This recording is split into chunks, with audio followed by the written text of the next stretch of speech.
We'll now move on to the next item of business, and that is a debate without motion on the Scottish Government's Programme for Government 2020-21. Can I ask those who wish to speak in the debate to press the request to speak buttons, please? And I call on Fiona Hislop to speak to and move the motion for up to 8 minutes, please, Cabinet Secretary. Presiding Officer, COVID-19 has changed almost everything. Lockdown has had an impact on our public services, economy and people, changed the way we work, socialise and questions what we once knew as normal. We have seen a public health crisis become a global economic crisis. Growth has reduced and there have been many job losses, with the expectation, sadly, of more to come. KPMG is forecasting that Scotland's economic growth is expected to contract by 9.1% in 2020 and the UK to contract by 10.3%. It has highlighted the inequalities in our society. Those with the least before the crisis have been often the worst affected. Yesterday, the First Minister set out our programme for government. I will focus on the first major theme, a national mission to create new jobs, good jobs and green jobs, with a particular focus on our young people, supporting retraining and investing in our Green New Deal as part of our green recovery. Delivering on this mission will require a collective effort to tackle the fundamental inequalities in our society, ensuring we use this moment to create the fairer, greener and wealthier country we all want to see. We will work with businesses, large and small, unions and the third sector to achieve this mission. We will put equality and human rights at the heart of our approach and do all we can to ensure everyone in Scotland receives the support they need, taking action to tackle the systemic injustices in our society. We will not allow youth unemployment and the scarring effect it would have on a generation to be the legacy of this pandemic. Presiding Officer, I am pleased to confirm that today we will be publishing the initial report on the Youth Guarantee produced by Sandy Begbie, who I invited to lead this work, given his experience in developing the Edinburgh Guarantee. This plan will see every young person guaranteed an opportunity in education, a job or training. I would like to thank Sandy Begbie for his work to develop this proposal in such a short period of time. He has engaged widely and set out ambitious recommendations for which I am grateful, and I look forward to working with him to implement them. We will begin by moving quickly to invest the £60 million in a way which recognises the importance of local flexibility and the critical role of colleges in delivering meaningful opportunities for young people. This will mean providing £30 million to local authorities to deliver flexible local responses through local partnerships, which can help keep people in work and support young people and local employers.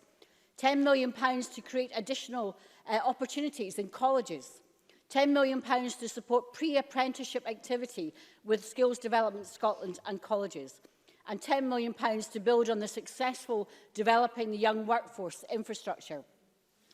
While I have welcomed the investment in the UK-wide Kickstart scheme, I was disappointed to note that it has launched today without any formal notification and a lack of meaningful consultation in Scotland. We are, however, committed to working with the United Kingdom Government to ensure our offers are aligned and deliver for young people. That's what they and businesses rightly expect of us. And I'll be writing to the Secretary of State again today to seek a meeting to ensure that this happens. The scale of this challenge will be significant, but I know many employers share our commitment to young people. Sandy Begbie has secured early support from a range of high-profile employers, including Scottish Power, Standard Life Aberdeen and Scottish Water. The public sector also needs to play its role, so the Scottish Government will also support the guarantee. This must be a collective national endeavour. Government cannot do this alone. We need employers across the public, private and third sectors who can to play their part and work with us to create more opportunities, recognising the valuable contribution our young people can make to growing our economy. Presiding Officer, in addition, we will commit to a £25 million National Transition Training Fund, supporting up to 10,000 people facing redundancy and unemployment in those sectors and regions most exposed to the current economic downturn. and a £2.35 million increase to the Parental Employability Support Fund, supporting parents most at risk of poverty, including disabled people and young parents. We will also extend Fair Start Scotland for a further 2 years to March 2023. We are putting in place ways to improve fair work practices, to tackle the discrimination and unfair practices towards women and ethnic migrants. We will begin to develop a new centre for workplace transformation, helping businesses and organisations embrace new business models, drive workplace innovation and to become more inclusive. With local government, we will progress our ambitions for 20-minute neighbourhoods, creating places with thriving local economies, supporting local SMEs and places where people can meet their daily needs within a 20-minute walk. Also supporting the Work Local Challenge, developing more shared local working hubs for private, public and third sectors, and enabling more flexible and remote working. The pandemic has underlined the economic importance of increasing Scotland's digital confidence. We have already almost tripled our investment in Digital Boost for the remainder of 2021, supporting Scotland's SMEs to improve their digital capability and productivity. We accept the key recommendations in the Logan Review of Scotland's tech ecosystem and have already announced that we will establish a national network of world-class start-up incubators together with an ecosystem fund. We'll also create a formal partnership with industry to develop an implementation plan for the remaining recommendations. We are also committing an additional £23 million this year to tackle digital exclusion, providing a device, free internet connection and training to bring 50,000 people online by the end of 2021. Oh, a surfeit of choices. I think Murdo was first. Murdo Fraser. I'm very grateful to the Cabinet Secretary for giving way. On the question of the digital divide, do we as yet have a new completion date for the R100 programme to roll out superfast broadband to every household in Scotland? Fiona Hislop. Well, the commitment is there. There will be an announcement from Paul Wheelhouse very, very soon, which I think the member would be interested in. But a very important point. We can be a world-class destination for inward investment for the types of companies that know that their workforce can remote work anywhere in the most beautiful country in the world. What kind of offer is that? Ian Gray. Ian Gray. I wanted to refer back to the Logan Review. They made some recommendations around school education and computer science, which I think were quite powerful. But one thing they didn't address was the biggest problem in that sector in our schools, which is the complete absence of people willing to teach computer science. How does the Cabinet Secretary think that can be addressed? Fiona Hislop. So the Deputy First Minister and I have spoken to Mark Logan. He's engaging in this issue. I'm sure the Deputy First Minister might want to remark on this on his closing of this debate. But the member identifies a real key issue, because many people can earn much more than they would in teaching. But as he will know, you have to have a passion for young people and children to teach. But what better way to help your country recover from the pandemic than for people from industry to engage in this? So industry engagement will be absolutely critical, but I think he's addressing a real challenge in there, and how we can work together to make sure we have the talented people that we need, to ensure that we have the capacity that we need for the numbers that we need to take up that tech challenge. Presiding Officer, we're already committed more than £800 million to support economic recovery and restart, including a £230 million package for new capital projects, more than £470 million for the transport and culture sectors, and £100 million to help people into work. We've also welcomed the UK Government's job retention scheme and will continue to argue for its extension.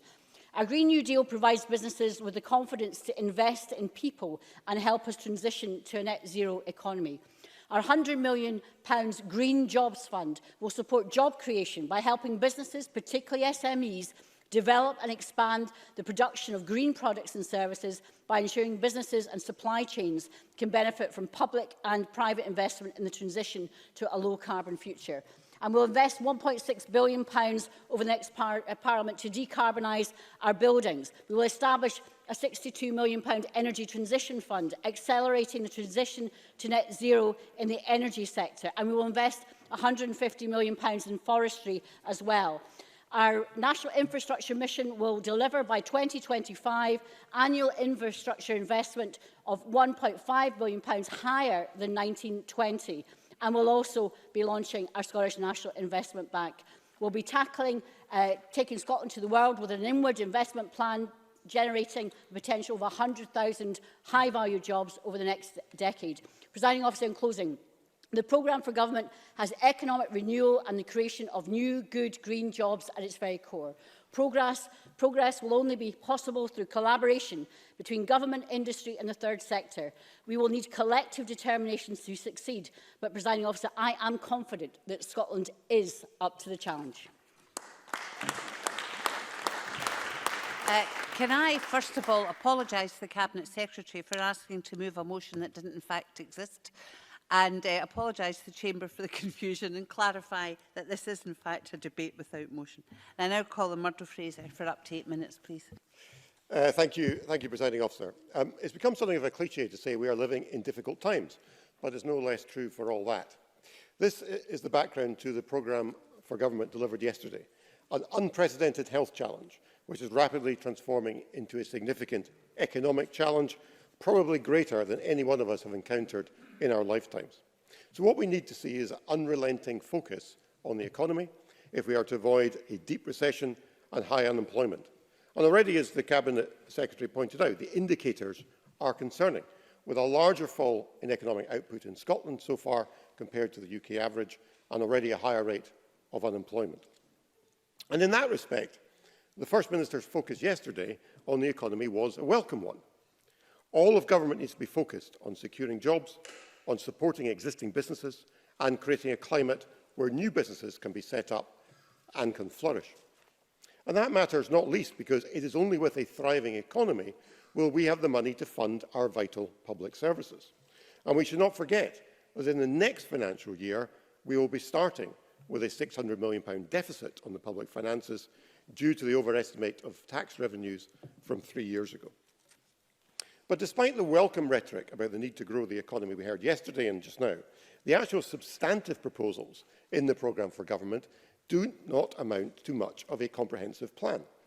We saw a piecemeal range of initiatives, some new, some simply re-announced, without any clear common thread. Now, as I mentioned yesterday, we saw an inward investment plan being announced, despite this being in last year's programme for government and not being delivered. We saw in this year's programme reference to the Scottish National Investment Bank for the 4th year in a row in a programme for government. And other initiatives such as on active travel, an energy transition fund and the LEZs have already been set out on at least one previous occasion. Frankly, there was little here that was new. And I welcome what the Cabinet Secretary had to say about the opportunities to build our digital infrastructure. And she's absolutely right. One of the things we've learned from COVID-19 and the lockdown is the opportunity for people to work from home. But to do that, we need to see a much greater focus on building the digital economy. And again, the R100 programme has been delayed. It didn't meet its original target date. I look forward with great interest to hearing what Mr Wheelhouse has to say about this. But we can't get that right. We're never going to be able to seize the opportunities the Cabinet Secretary referred to. So, Presiding Officer, if we want to see a comprehensive plan to improve Scotland's economy, we have to look elsewhere. And on Monday, we published our own Power Up Scotland plan with detailed recommendations on what might be done to improve the Scottish economy. Emergency measures to be delivered within the next 12 months to create new Scottish job security councils, a hardship support fund for businesses, a town centre rescue plan, community right to buy schemes, a Scotland First procurement strategy and new rural growth deals. And in the longer term, looking at how to boost Scotland's exports, both to the wider UK and overseas, plans to reform Scottish enterprise, to improve skills provision with a new Scottish education guarantee to 18, plans to boost research and for a massive acceleration in infrastructure. And, Presiding Officer, we would want to work with the UK Government. It was significant that there was no mention in the First Minister's statement yesterday of the unprecedented £6.5 billion in Barnett consequentials that has been given to this Scottish Government to help them deal with the COVID-19 situation. And we don't... of course. Stuart McMillan. I thank Murdo Fraser for taking the intervention.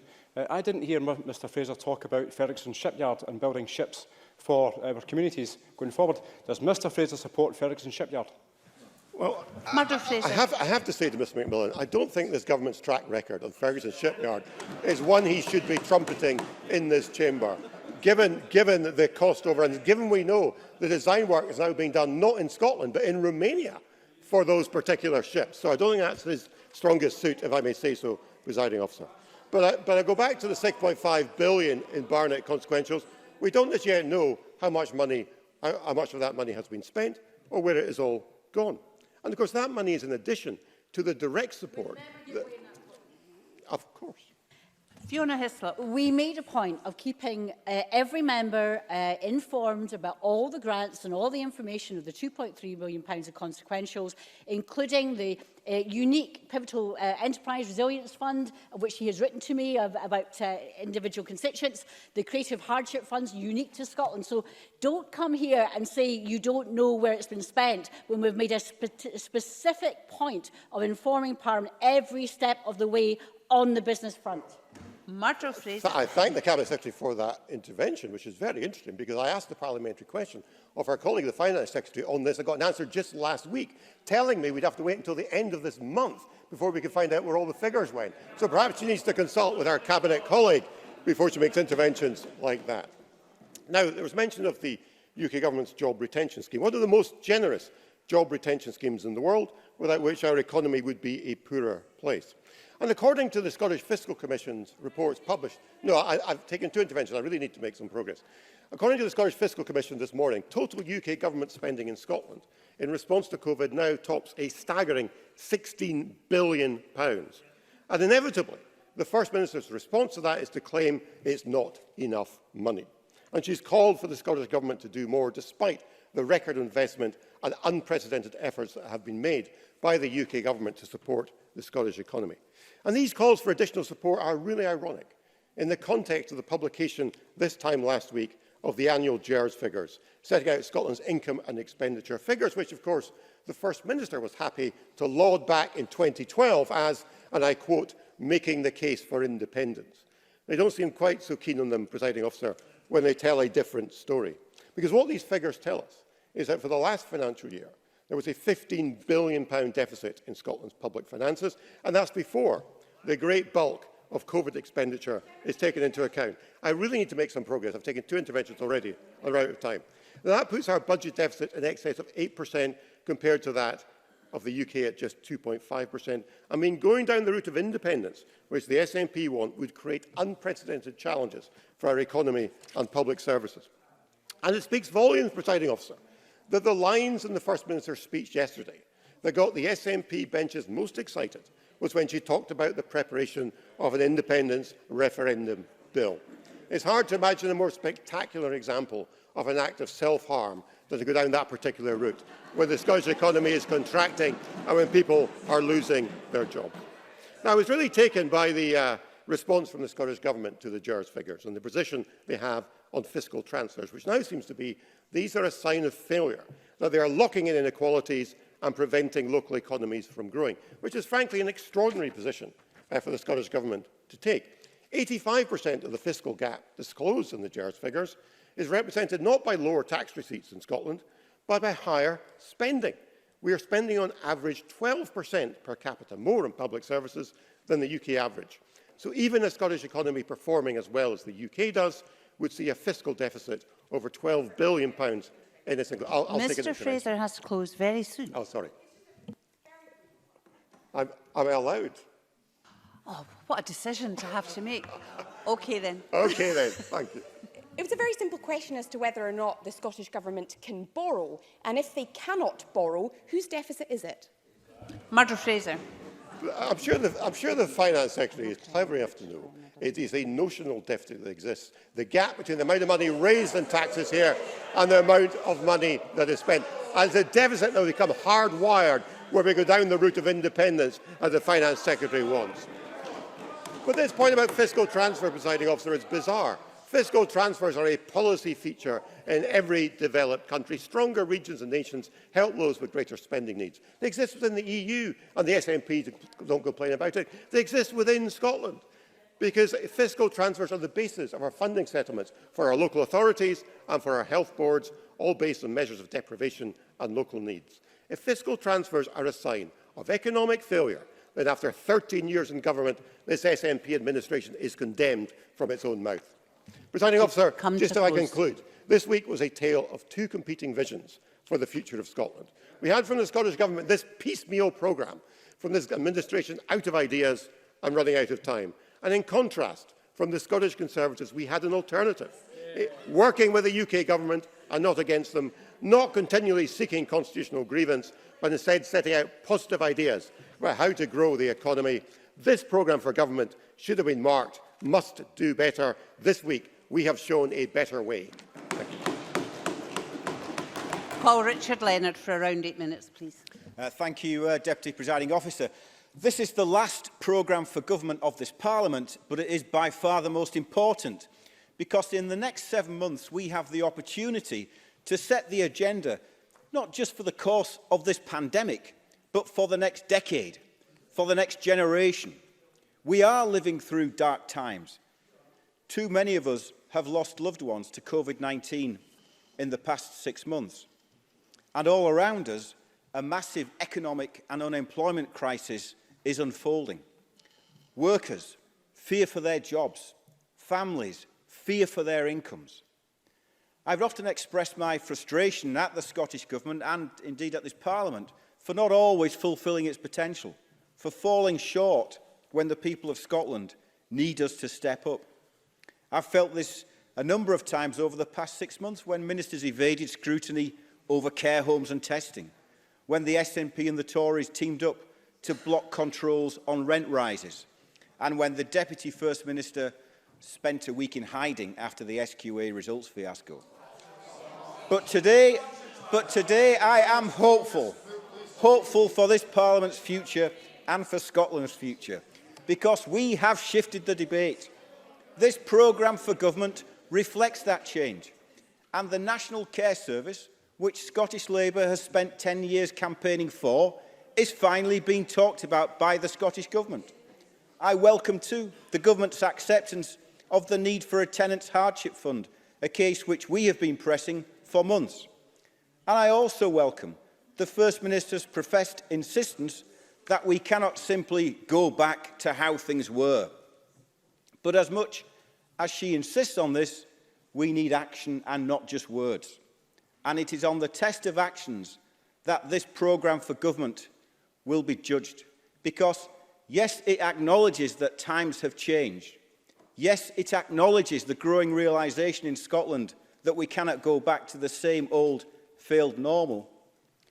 But it does not acknowledge that this government left us unprepared for the public health crisis, for the education crisis, and for the spiralling economic crisis too.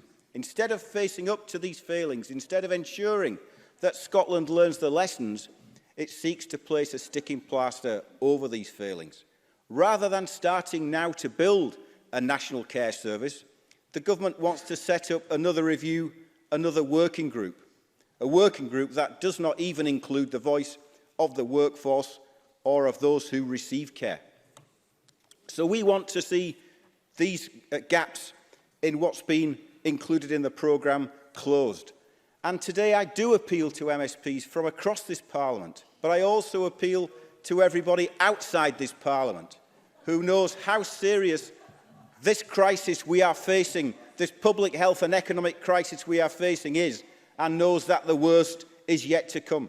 To the many young workers that I have listened to over Zoom calls since the lockdown began, out of work, struggling to make ends meet, having lost their jobs, now living in fear of losing their homes, their independence and their self-esteem. Desperate to work, any kind of work, but unable to find even a temporary job. So the Young Person's Guarantee is part of the solution. We welcome the concept and we await the detail with great interest, because we have been clear it must be built on a quality platform of a real living wage. It must be better than the Kickstart programme envisaged by the Tory government. We want to see quality and we want to see decent pay, and we want to see good jobs and good training places for our young people. We want the government to use its financial leverage to ensure that there are more opportunities for disabled young people and that there are better pay and conditions for all. And we have also asked before, and I'll ask again today, can we have a commitment to the over 24s to give them some kind of job guarantee? Because, as the Cabinet Secretary knows, and as we have spoken of before, there has been a huge increase in the number of women who are unemployed. Those groups which fare worst at times of high unemployment are once again faring worst, and we need intervention to give a jobs guarantee for all. In recent weeks, I've listened to working people like those bright, enterprising fringe venue managers I met just last Friday in Edinburgh, who are facing the grim prospect of furloughed staff becoming redundant staff. This year's summer festival gone, next year's uncertain. And I've listened to the key workers on web calls over the summer, glad at last for some recognition, pleased at last that somebody is listening to them, but still underpaid, still undervalued, still having to fight every inch of the way. In her programme for government speech in this Parliament in 2017, the First Minister finished by saying that she wanted Scotland to be, and I quote, the best place in which to be cared for in times of sickness, need or vulnerability, and the best place in which to grow old. Those were the First Minister's words. If that was the test in 2020, the Scottish Government has failed it. What has happened in our residential care homes is the scandal of this pandemic, precisely because the sick, the needy, the vulnerable, who are growing old in Scotland, have been let down more than any other part of the population. Last week, the STUC said the number one priority must be to create good jobs through an increased role for the public sector and making support for business conditional on fair work, local supply chains and a green recovery, and I agree. They spoke of a national care service, a publicly owned energy company, a publicly owned construction and infrastructure company, of investment in buses, a local government-led public works programme, council house building and a no evictions policy for the remainder of this Parliament, an end to outsourcing of public services. This is the kind of radical agenda which this country needs. So I do remain hopeful, not thanks to governments or even to parliaments, but I remain hopeful because of the people of Scotland who are driving this agenda today. And I say to them that there is an alternative and that you can create it. Controls on rent rises, a proposal blocked by Tory and SNP members of this Parliament, but kept alive by the tenacity of tenants and their unions. A Green New Deal for Scotland. Point of order, James Dornan. This is the second time within a few days that I've heard this calumny voiced in this chamber. There was no vote on anything to do with that bill, and the lie that it was stopped by SNP and Conservative politicians just has to stop. Mr Dornan, it's not a word I like to be used in the chamber. I think you should apologise for the use of that word because it's not one we find acceptable. Yes, I apologise for the use of the word lie, but the lack of accuracy in the comments over the last few days really has to stop. Well, that's not strictly a point of order, as you know very well, Mr Dornan, and I will give Mr Leonard some extra time to respond to that comment if he so wishes. Thank you, Deputy Presiding Officer. Let me address that point, because what happened was Pauline McNeill's Members' Bill on fair rents was blocked from reaching this Parliament in committee by a combination of votes of the SNP and the Tories. That's what happened. That's what I'm referring to, and that's the block which I am describing. There is no point of order in this. Can I say, if members disagree with what is said in this chamber, would they take it up outside the chamber, please? If you wish to complain, you can write to the presiding officer. Mr Leonard. So we are looking for, and the people of Scotland are looking for, controls on rent rises. They are also looking for a Green New Deal for Scotland, based on proposals for actions not vapid projections, which the SNP government has shown time and time again it has no intention of delivering on. A national care service anchored in the principles of people before profit, of national consistency but local delivery and good work. It is the workers, the campaigners, the tenants, the school students who will shape our future, who are shaping our future, but it is our duty to realise it. Thank you. Call Patrick Harvey for around 8 minutes, please. Thank you, Presiding Officer. A lot has been said about the unprecedented times that we live in and the monumental scale of the task before government, but some things never change. Pretty much every programme for government I've ever seen, I can find some measures to support and some measures that I won't. Large and small. The hate crime and public order bill, for example, it's 10 years overdue to have consolidation of hate crime law in Scotland. And it must result in a coherent approach across all forms of prejudice. I know that criticisms have been made, but as far as I can see, none of those voicing concern have called for the abolition of the existing stirring up hatred offence, or explained why other forms of hate crime should be treated less seriously. They'll have to account for that contradiction themselves, but the bill we eventually pass must achieve consistency, and that's what the Greens will support. As for the infrastructure investment plan, the government always tries to highlight the sustainable bits like active travel, but in reality this pales into insignificance when compared to the road building programme, which will make pollution and congestion worse. Maybe not quite a big enough road building programme for Douglas Ross's tastes, but still pretty substantial and unsustainable. And there are also some concerns about what's not in the programme. I've already been contacted by constituents who remain deeply disappointed, even who feel betrayed, that the long overdue commitment to reform of the GRA will not be delivered in this Parliament, as all 5 political parties in the last election promised. And they're left with the uneasy concern that this is less the result of COVID and more the result of the SNP's failure to tackle transphobia within its own ranks. There is always a bit of a tension in programme for government debates as well about being open to good ideas from all sides as opposed to taking small steps in every single direction. The Youth Guarantee, we obviously welcome that as a principle. It was included in our 2016 manifesto. I think it's been long needed even before the pandemic and the new threat to young people's life chances. But the PFG, and indeed the document that's been published today, state that it will ensure study, apprenticeship, a job, work experience, or volunteering. Now, I think we all see the value of volunteering, but it is fundamentally different from a job.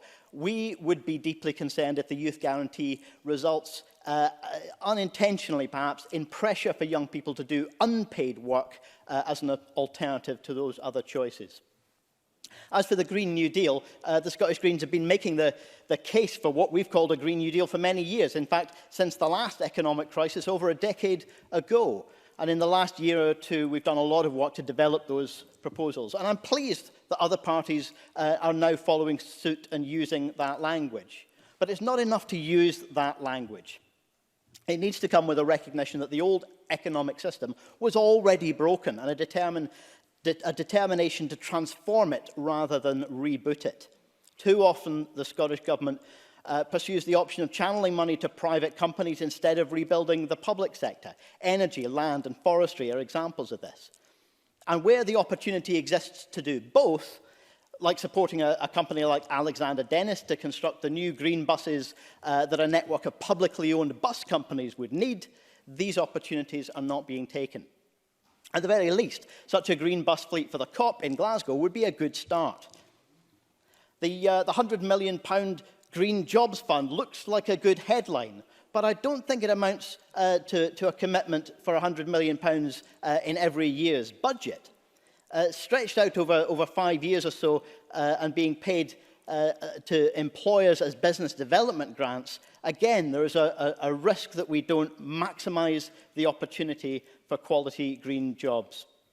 And at least half of it's been delivered via the enterprise agencies. So on the face of it, it sounds bold, But the budget is small compared with other areas of investment, and there doesn't appear to be a guarantee in terms of the new jobs it will create and the pay and conditions associated with them. The commitment to scale up energy efficiency programmes from 112 million to 398 by 25-26 is of course welcome. And again, it's a step in the direction of what we've argued for. But it very clearly needs to be increased far sooner than that. And the First Minister appeared to confirm that, to agree with Alison Johnson when she made the case for an immediate increase just a few months ago. The government could also have brought forward commitments to change new building standards, which is currently scheduled for 2024. That means we're going to continue to see thousands of homes built every year until then that will need to be retrofitted. We shouldn't be building gas-guzzling homes now, and bringing forward that measure would have ensured that we start building them to the standard that they're needed. There's nothing, as far as I can see, either on addressing energy efficiency in private tenancies, and it's hard to see how the EPC standard by 2030 is going to be met without that. And that of course, brings me on to wider issues in relation to housing. The Scottish Government has shown a long-standing resistance to the principle of rent controls, even though it is SNP party policy, not yet implemented. Rent pressure zones are clearly an inadequate measure, and whether we say that Pauline McNeill's bill was formally blocked or we use a different way of describing what happened, if the Scottish Government thought there wasn't time for that as a member's bill, they could have picked up the proposal and put it into their own programme for government, and they haven't done that. Financial support for landlords has been delivered ahead of support for tenants. Now, no doubt, some landlords are doing their best to support tenants in difficult times, perhaps using a mortgage holiday. Briefly.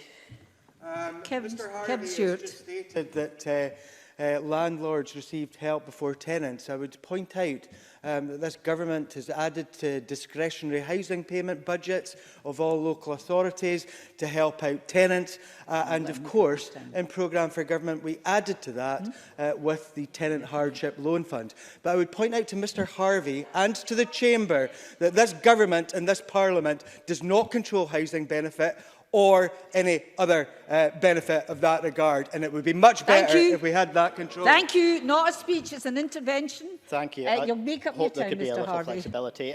It's very clear that the government is recognising that the absence of a tenant hardship fund was a mistake, and the landlord hardship fund came before that. Most significantly, we must remember that there is still exploitation in the private rented sector. It's not regulated to the same standard as the social rented sector. And even according to the government's own figures published by the Ferret, most of the landlord hardship fund is being claimed in respect of empty properties and therefore playing no role at all in housing policy. So the Tenants Fund is a small step in the right direction. We recently highlighted to the First Minister that the Welsh Government has done it, and I'm glad that she listened. But it was only one of several measures that we argued for, and there are still major questions about how it's going to be delivered. The Welsh Fund is paid directly to landlords, not to tenants. And if any landlord who's already claimed the Landlord Hardship Fund manages to access this as well, with the debt then being owed by the tenant, that will feel like a real slap in the face to tenants who are suffering at the moment. Finally, Presiding Officer, the Scottish Greens do welcome the fact that we'll see a bill on a referendum for independence, including proposals for timing before the end of this Parliament. Support for independence is growing, and it sometimes seems as though the only thing that could stop that would be the sight of a semi-competent UK government. With the prospect of that never having felt so remote, we may yet see Scotland take the step that I believe in and becoming an independent country and a full member of the international community. To keep building that case, we need to inspire people with a vision of what a radical and creative country can do in the face of economic challenges, a public health crisis, and a climate and ecological emergency. We need to act now with that radical and creative spirit if we expect people to believe in the potential of the country an independent Scotland can become. Thank you. And I call on Alec Cole-Hamilton to open to the Liberal Democrats. Mr Cole-Hamilton. Thank you very much, Deputy Presiding Officer. It gives me pleasure to open for the Liberal Democrats in our response to the programme for government laid out yesterday. As Murdo Fraser said at the start of the meeting, it is a programme for unprecedented times. It will close out this Parliament and it will define this government's policy response to the worst emergency that any of us have ever lived through. There is no denying the gravity of the challenges that now face us. Yet, whilst there are several aspects of this programme that we welcome, it represents the sum total of this government's answer to the times we live in, then it sums up the entirety of their 13 years in office. More power than they know what to do with, and a pathological paralysis against using that power to achieve anything substantial. As Willie Rennie put it yesterday, this government's to-do list is always far longer than its got-done list. Presiding Officer, New York Governor Andrew Cuomo famously said that politicians campaign in poetry but govern in prose. And from the statement we heard yesterday, from the contributions we've heard already today, it's clear that this administration campaigns in slogans and governs in sound bites. A number of those sound bites are hard to disagree with, but so too is motherhood and apple pie. Liberal Democrats support the First Minister's call for an extension to the UK job retention scheme, but we also recognise that it is only thanks to the broad shoulders of the UK economy that such a scheme exists in the first place. The First Minister argues that an independent Scotland would have followed France and Germany in extending furlough for 12 months automatically, as if the borrowing impediments of a fledgling nation with no central bank and no control of its own currency were of little concern. Talk is cheap. In addition to restating our shared desire to see furlough extended, the Liberal Democrats would encourage her to work constructively with Westminster to address the needs of those who, when it comes to the support schemes, have slipped through the cracks. And I'm talking, Presiding Officer, about those constituents in my constituencies, in your constituencies, that we have seen countless examples of where they have been unable to access support payments. We know that there are millions of others, many of them contractors, creative freelancers and others, left high and dry when they were ordered to stop work in March. There was nothing in the statement for those company directors either, or entrepreneurs on whose backs we will seek to build our economic recovery. Nor was it there the additional support for Scottish businesses. So many are on the brink now of going under, or on the verge of making many thousands of Scottish workers redundant. Not at this time. I need to make some progress. Liberal Democrats want to see assurances from them about what would happen in the event of more local lockdowns, because they will be worried by the news of rising cases and what that means for them and their employees. In Aberdeen, it took 2 weeks for the Scottish Government to get money to business, and the reach of that support was derisory. The lack of planning, despite my party asking for it time and again, put many businesses and livelihoods in that region of their staff under threat. We now have nearly 1 million Scottish people. I will give the way to Kevin Stewart. I would say to Mr Cole Hamilton that the government reacted very quickly indeed to help support businesses in Aberdeen, as many members called for the government to do so. But it would be fair to say that his colleague from the northeast of Scotland was not so vocal because he was in Italy rather than in the northeast of Scotland. Ali Cole Hamilton.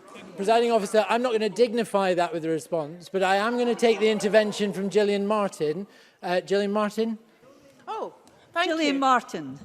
Thank you for taking my intervention. It was to say that if you think that support for businesses has been lacking from the Scottish Government, will you support our calls for borrowing powers so that we can make substantial investment in businesses in Scotland? Ali Cole Hamilton. There are many aspects of the Scottish Government coffers that you could be using to extend support to businesses right now, but choosing not to. We now have nearly 1 million Scottish people on the edge of another lockdown in the west of Scotland, and we should be gearing up right now to support businesses there. Presiding Officer, we need to support Scottish companies by helping them to adapt to this new and hostile landscape. And to that end, my party welcomes the government's commitment for better broadband, reliable, high-speed and high-capacity internet will allow those businesses to expand their online presence. But we need to do more to support them on the high streets as well, so that they can withstand their international competitors. And that is why, on behalf of the Liberal Democrats, I put forward things like the cafe culture amendment in the second coronavirus bill. The aim of that was to help local cafes and restaurants operate safely and be viable in this age of social distancing, because we know the impact that this is having on their margins. Liberal Democrats would have liked to have seen far more for education in the statement yesterday.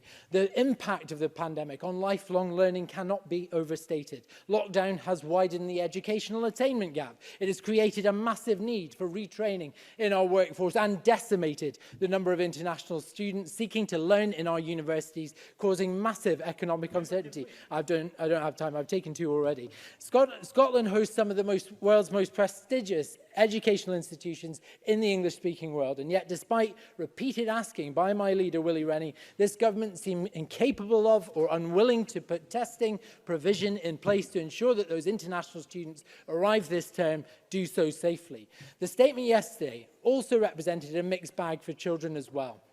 The expansion of funded childcare remains on hold, and with it, one of the most important levers for addressing child poverty.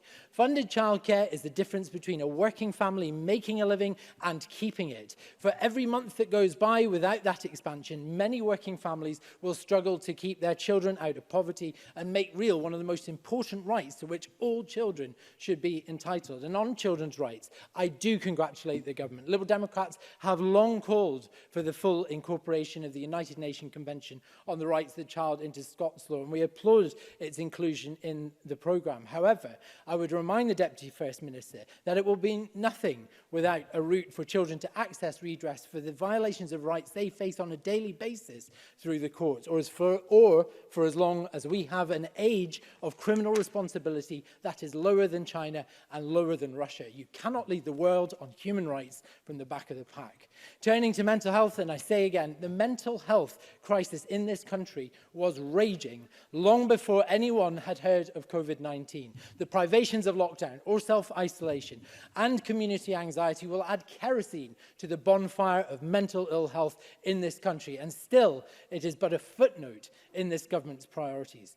Presiding Officer, the programme for government speech is the nearest thing in the parliamentary calendar to a State of the Nation address. It offers the First Minister her principal opportunity to lay out her vision for the policy agenda of the coming year. The programme she defined yesterday will occupy this Parliament until it rises for the final time in April, and by any measure, it was pedestrian in its ambition. Presiding Officer, the measure of any government's agenda is how it is reported in the press. That papers from all sides today have identified the new independence referendum bill as the marquee piece of legislation for this parliamentary term is as predictable as it is depressing. Only 14% of our citizens believe the government should prioritise a referendum, yet her government will waste precious parliamentary time on it. Furthermore, it gives the lie to the assertion by this First Minister that the coronavirus emergency was so all-consuming that this Parliament could not make time to legislate or deliver policy in areas that were crying out for attention. On climate change targets, childcare expansion, waiting times, GRA reform, mental health, the threadbare state of our police force, all matters of social policy that presented a problem for the SNP, and so it used the emergency to defer action on them. She has failed the test set by John F. Kennedy in 1962 to stretch the ambitions of government and do all these things. As he said, not because they are easy, but because they are hard, because that goal will serve to organise and measure the best of our energies and skills, because the challenge is the one that we are willing to accept and one that we are unwilling to postpone. Presiding Officer, instead, she chose to postpone those challenges and to take our nation into another skirmish around this constitution, and that, for my party, is unforgivable. Well, I hate to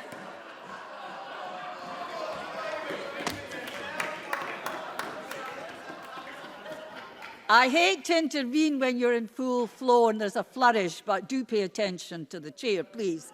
I've now moved to the open debate. There is no spare time, so interventions must be absorbed. Please, I hope that doesn't deter them, but that's for you. Interventions must be absorbed into your time. Angela Constance, followed by Jamie Green, please. Thank you very much, Presiding Officer. At the start of lockdown, for the first time in a very long time, I thought more about my earlier working life. At a time when I worked in residential care and when I started my social work training, spending invaluable time in the psychogeriatric ward at St John's Hospital, completing care needs assessments, making discharge plans and arranging care placements. And these were still back then the early days of care in the community and the so-called mixed economy of care that was meant to herald in a world of choice and preference for service users of all ages. Much has changed since those days, but much has not. And some of my earlier frustrations in my earlier working life with bureaucracy, financial needs assessment, also known as means testing, lack of services that meant you were sometimes trying to fit square pegs into round holes, ironically led me to a career in institutions as a prison-based social worker and then a mental health officer at the State Hospital in Carstairs. Now, we all know that the pandemic is the biggest public health crisis in our lifetime. And as we look to rebuild lives and communities, we now have the biggest opportunity, I believe, in our lifetime to rewrite the rules and to put right the things that have just never been right. And there are many opportunities to do just that with yesterday's programme for government, not least with that firm statement of intent regarding the establishment of a national care service. And it is fair to say that a national care service is not a new idea, far from it, but it is an idea whose time has come, because it is time not just to ask, but to answer how we invest and care in our most vulnerable yet cherished of citizens. It is time to put beyond a shadow of a doubt that as a nation we really do value care work and care workers. And with yesterday's announcement, the question is no longer should we establish a national care service, but how? And the immediate start of the comprehensive but short review of adult health and social care reporting back in January will kickstart an intense and detailed debate about the choices and about the next steps we can take. There are at least 3 political parties in this chamber that support a national care service. And the challenge for us all now is not just to say, do you hear the people sing? But now we must master the detail and help develop that plan that will actually deliver. Because I know that behind my calls for a national service that is delivered in homes and communities, that strips out the obscenity of profiteering at the expense of care, a service that gives choice and dignity, that behind each of these touchstone issues is a world of commissioning services, care home contracts, regulation and inspection, multidisciplinary teams and workforces and services ranging from care at home, daycare, residential and nursing care. So not the stuff of sound bites, Mr Cole-Hamilton, because we now need to forensically follow the money to know exactly what public money is extracted from the care sector to support private interests. We will need to understand the complexity and the ethics of financial models of care, track the profits that are used to continuously repay for buildings that are continuously resold, and we need to be prepared to dig deep into the performance of all providers right across the public, private and third sectors. And yes, proportionately more private sector adult care homes have had a COVID outbreak.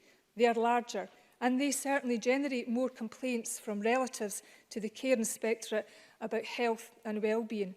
But our ambition should never be limited to emulating a less problematic set of statistics. We will have to have the courage and honesty to take the plank out of our own eyes too. There are many aspects, Presiding Officer, to health and adult social care, and for my part, over the summer months, I issued a call for evidence focusing on adult care homes, and I very much want to continue to listen and learn from the lived experience of residents, staff and the relatives of residents. Finally, Presiding Officer, one of the most exciting aspects of a national care service is that it does not exist in isolation within this programme for government. If we get it right, we build on a skilled workforce, we create valued jobs for people of all ages, an important contribution to the Youth Guarantee and the National Mission for Jobs. We can develop services and opportunities that bring people across the generations together. We can join the dots with warm, cosy, affordable homes, harness the digital revolution and invest in the exciting concept of 20-minute communities and community-based health services, building up communities of interest and place. Presiding Officer, the pandemic reiterated the need for a radical rethink, and we cannot and we must not bypass this once-in-a-lifetime opportunity. Thank you. I call Jamie Green to be followed by Ruth Maguire. Mr Green, please. Thank you, Presiding Officer. Can I just commend the speech we just heard? I think it's important in these debates that we acknowledge wise words where they're heard. So I can thank Ms Constance for that. But opposition parties also have a role to play in debates like this, and opposition parties often throw words that are said by a minister or their government straight back in their faces. It's a common tactic that we all use in our toolkit of attacks when it is our time to shine a light of the actions, inactions or failures of a sitting government. And since I've taken over the education brief on more than one occasion, I've used that tactic, holding a mirror to the First Minister and reminding her that education is, as she puts it, or it used to be, as I put it, her #1 priority. A mantra repeated today at the First Minister's questions. In a normal discourse and debate, or a throwaway comment or a tweet, it has limited effectiveness. Because, Presiding Officer, the only true way a government can irrefutably throw back that accusation is by pointing towards their track record. Their track record as definitive proof that the accusation is misguided. Judge me by my record on education is another such famous quote from Nicola Sturgeon.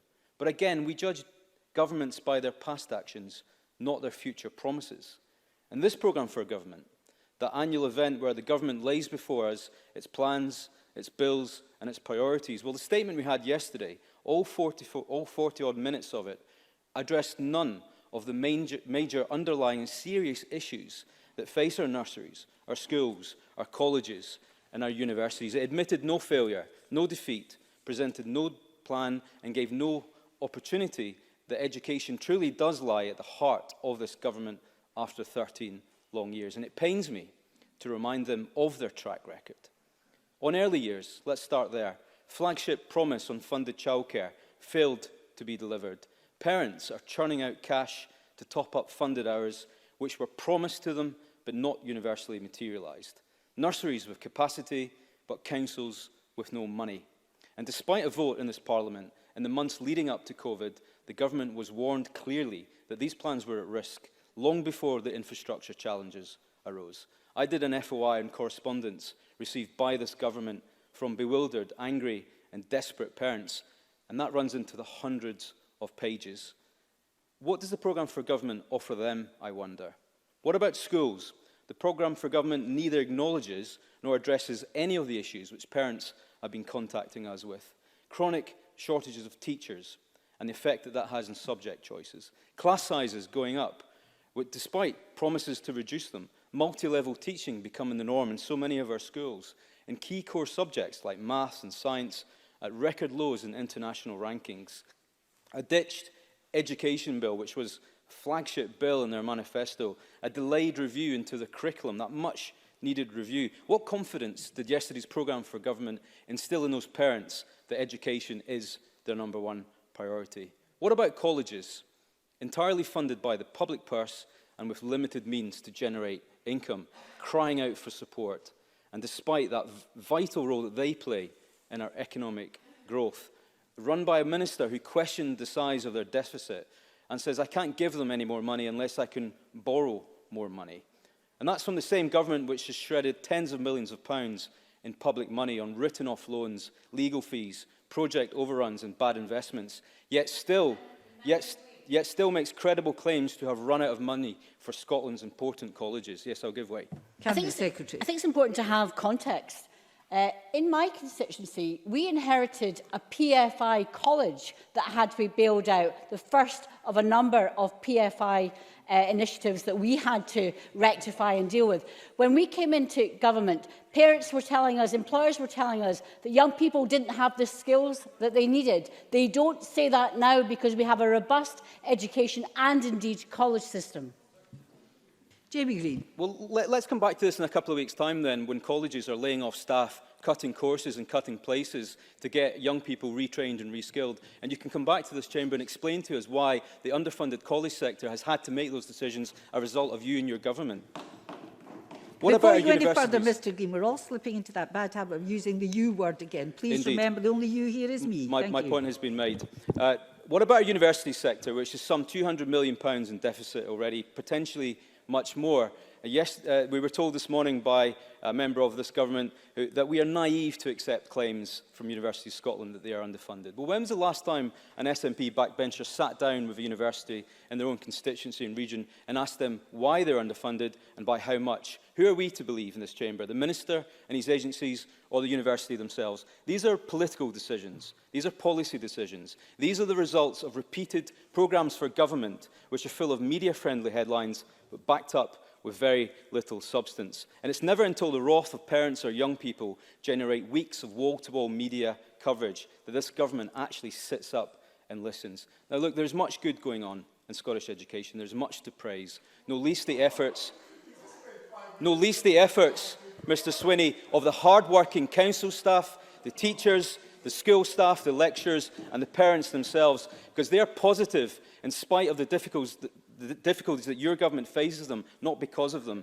And all of this, you might want to listen to this. The First Minister has the brass neck to stand up in this chamber in the midst of a global pandemic and say to this chamber that she and her government and her civil servants have time to draft a referendums bill on Scottish independence.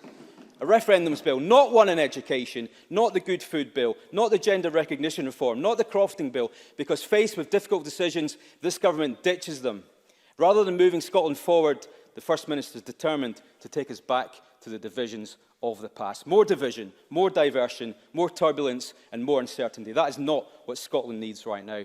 And let me tell you, everything you need to know is summed up by the First Minister, who says that she will publish a plan, a draft bill on the question of independence. Well, here's a question for you, First Minister. When will education be your #1 priority again? I thought I'd said not to use the you word. Try to remember, it's a simple lesson, and that's for everybody in the chamber. I don't need any help from anybody. Call Ruth Maguire, followed by Pauline McNeill, please. Presiding Officer, Excuse me, I don't care where you sit in this chamber, but it's rules for everybody. No, you don't answer me back, Deputy First Minister. It's rules for everybody. You're just one of us. Ruth Maguire, followed by Pauline McNeill. Thank you, Presiding Officer. This year, we've faced the single greatest public health crisis of our lifetimes. On an almost daily basis, myself and my hard-working constituency team have spoken with people worried about their families, their health, their jobs and their businesses. I understand their concern. All areas of our lives have been touched: our health, the economy, our society as a whole. Everyone's been affected, but undoubtedly some have been affected more than others. We're not all in the same boat. The harms caused by the pandemic and the harms of the measures put in place to keep people safe and save lives are not felt equally. Existing inequalities have been exacerbated, and as is often the case, the burden has fallen on the shoulders of women and children, older people, those with disabilities, and black and minority ethnic people. But we've also seen what's possible, that with urgency and movement of resources, change does not have to be at glacial pace. The rollout of the digital consulting system in the NHS was completed in less than a month. A new hospital was created in a matter of weeks. Our citizens sleeping rough on the streets were given places to stay. And unprecedented support for business was distributed quickly. and effectively. Presiding Officer, legions of volunteers and public sector workers made sure that those most at risk in our communities had access to food and medicine and human contact. I know that we're all very grateful to them. But our gratitude is not enough, and I believe now we have not just an opportunity, but an obligation to build on good policy and practice that's been implemented during this pandemic, to bring lasting change and not just tackle but end inequality. And as we rebuild our economy, we must make sure it's stronger, fairer and more sustainable. And we must address many of the deep-seated challenges, the injustice of inequality that so many of the people that we represent face. I welcome that the programme for government aims to do just that and shows determination to recover from this virus and deliver a fairer, greener, more prosperous Scotland for everyone. There's much to talk about in that programme in terms of addressing inequality, but I'd like to spend my time on housing. We've delivered over 95,000 affordable homes since 2007, including 60,000 for social rent. The commitment from government to complete the delivery of 50,000 affordable homes as quickly as it is safe to do so is particularly welcome. In the most recent reporting year, relative child poverty after housing costs was 7 percentage points lower in Scotland than the UK average. This is a significant impact delivered by housing and articulates why it's so important that we continue to progress affordable housing across the country. Good quality, affordable homes, as well as being good for health, support valuable local jobs. They're a good example of creating a well-being economy. Now, I've raised the issue of affordability of housing association rents with the Scottish Government a number of times and gave an example of one constituent who, after a 6% rent increase one year, saw his rent increase by 6% again the following year, higher than the consulted amount, with few or no improvements to his home. He told me that his rent had increased by 30% over 5 years. I believe that as we commit to address unfairness, affordability of social housing for low-paid workers requires urgent attention, and I ask if, when summing up, the Government could comment on what action they'll take to deal with this particular problem. Presiding Officer, any vision to improve our country, to make it fairer for our citizens, can't ignore the constitutional question. More and more people see the constraints and the risks of being tied to our larger neighbour. They also see the possibilities of restoring independence to Scotland. If this was a programme for government in an independent Scotland, we wouldn't have to contemplate the damage of Brexit. We wouldn't have to spend our money mitigating heartless welfare policies, and we wouldn't have to plead with another government to take action. Instead, we could just do that ourselves. Even more far-reaching plans, things our people need. An immediate extension of the job retention scheme to protect business and save jobs. The greater use of borrowing powers to further stimulate the economy. Borrowing powers of any other normal country. Transformation of our national grid to support faster development of renewables. A migration system that recognises talent, not bank balances, and welcomes and supports people to make Scotland their home and enrich our country. A universal basic income and a social security system geared wholly, not just partially, to lifting households out of poverty. Our Scottish Government's programme is strong. It will make a difference to the lives of our citizens, but we could do so much more. And as each day passes, the case for restoring Scotland's independence grows stronger. The Scottish people are sovereign. They will have their say. And as we do the work to build that stronger, fairer country now, that's a day I'm very much looking forward to. Presiding Officer. Thank you very much. And I call Polly McNeill, who will be followed by Alistair Allen, please. We live in the most difficult times, a time where we expect and demand of our governments and our decision makers to respond in a way that recognises the magnitude of these dreadful times. So many lives disrupted, so much personal loss, deepening inequality, not just of those who previously had lived their lives in poverty, but many inequality that has emerged over the course of the pandemic, of those who were able to manage through it and some who could not, through no fault of their own. I don't think it should be acceptable to say that we can't help everyone by the COVID pandemic. After all, each and every decision on the pandemic response was made, and I accept in good faith, made by this First Minister and this Prime Minister. And I'm sure both of them recognise that they have made decisions for the public good, but have profoundly affected people's lives. At the peak of the crisis, Scotland had the third highest number of excess deaths in Europe. And we see cases rising and restrictions that we've heard already today in Glasgow and West Dunbartonshire. Scotland is in a very difficult place right now. In a sense, we are fighting for our survival, and in doing so, we're all discussing how we can build back better. I believe that we must work together, and we must have a single force, a single focus in building back Scotland. Because with a backdrop of almost 1 in 5 people living in absolute poverty, you'll hear lots of figures, but absolute poverty is the one that's concerning me, and that's after housing costs, and I wholeheartedly agree with Ruth Maguire's contribution on this very important point. Because it's to understand the relationship between poverty and housing costs is one of the most important things in tackling poverty. I do believe that the Fair Rents Bill proposed by myself would have made a significant difference to tenants' rights, and I just want to put this on the record. I take the point that James Dornan has made as convener of the committee, and of course I've had discussions with Kevin Stewart, the Minister. We're not the only party in here that believes that we had 5 years to actually enhance tenants' rights, but we really needed to do it more than ever because of the pandemic. But the government have chosen to not to include anything about tenants' rights in the programme. I do believe this is a huge mistake because it's impossible to overstate the importance of good, secure, warm housing in the fight against poverty.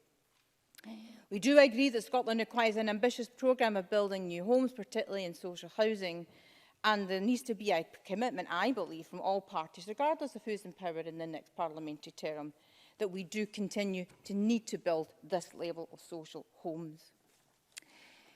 The programme for government doesn't seem to commit much beyond that. And I want to say something about renters.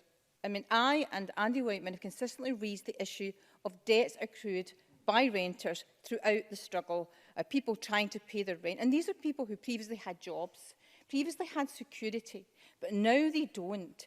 We predicted this. I raised it many times during the course of the first bill and the second bill. I called for it. The government voted against my amendment to create a tenants fund. And I am pleased to see an announcement, so let's be clear about that. I just wondered why it took so long to come to the same conclusion as Labour and the Green Party that tenants would need help. So I just want some recognition by the government that they are actually listening to us. We will work with the government in areas where we agree. According to the Joseph Rowntree Foundation, almost half of tenants in the private rented sector have seen a drop in their incomes since March 2020. It's extremely acute. And I think we do agree that we cannot afford to see mass evictions. I know that we agree on this point, but we need to act to make sure that they don't. More broadly, I think it's important to recognise that that citizens will need advice on the way forward in their daily lives in a way that they never had before. And I was deeply concerned at Glasgow City Council's decision. I welcome the announcement of the 4 million, but what concerns me about that decision is that the thinking behind it. Why would any administration take from under the feet of its citizens the very service they're going to need through this pandemic? So let's say it's good that they have had a rethink on that. The Scottish Welfare Fund has a vital role to play during the crisis, and the Poverty and Inequality Commission have argued that the Scottish Welfare Fund is currently the most important Scottish Government policy to prevent people in poverty being pulled under the pandemic, during the pandemic. Ministers will know that there's been an underspend here, but just to quote the Commission on this, we are shocked that more of the funding available was not used to provide a much-needed lifeline for people battling hardship during the pandemic. So I do think there needs to be a look at why this is the case.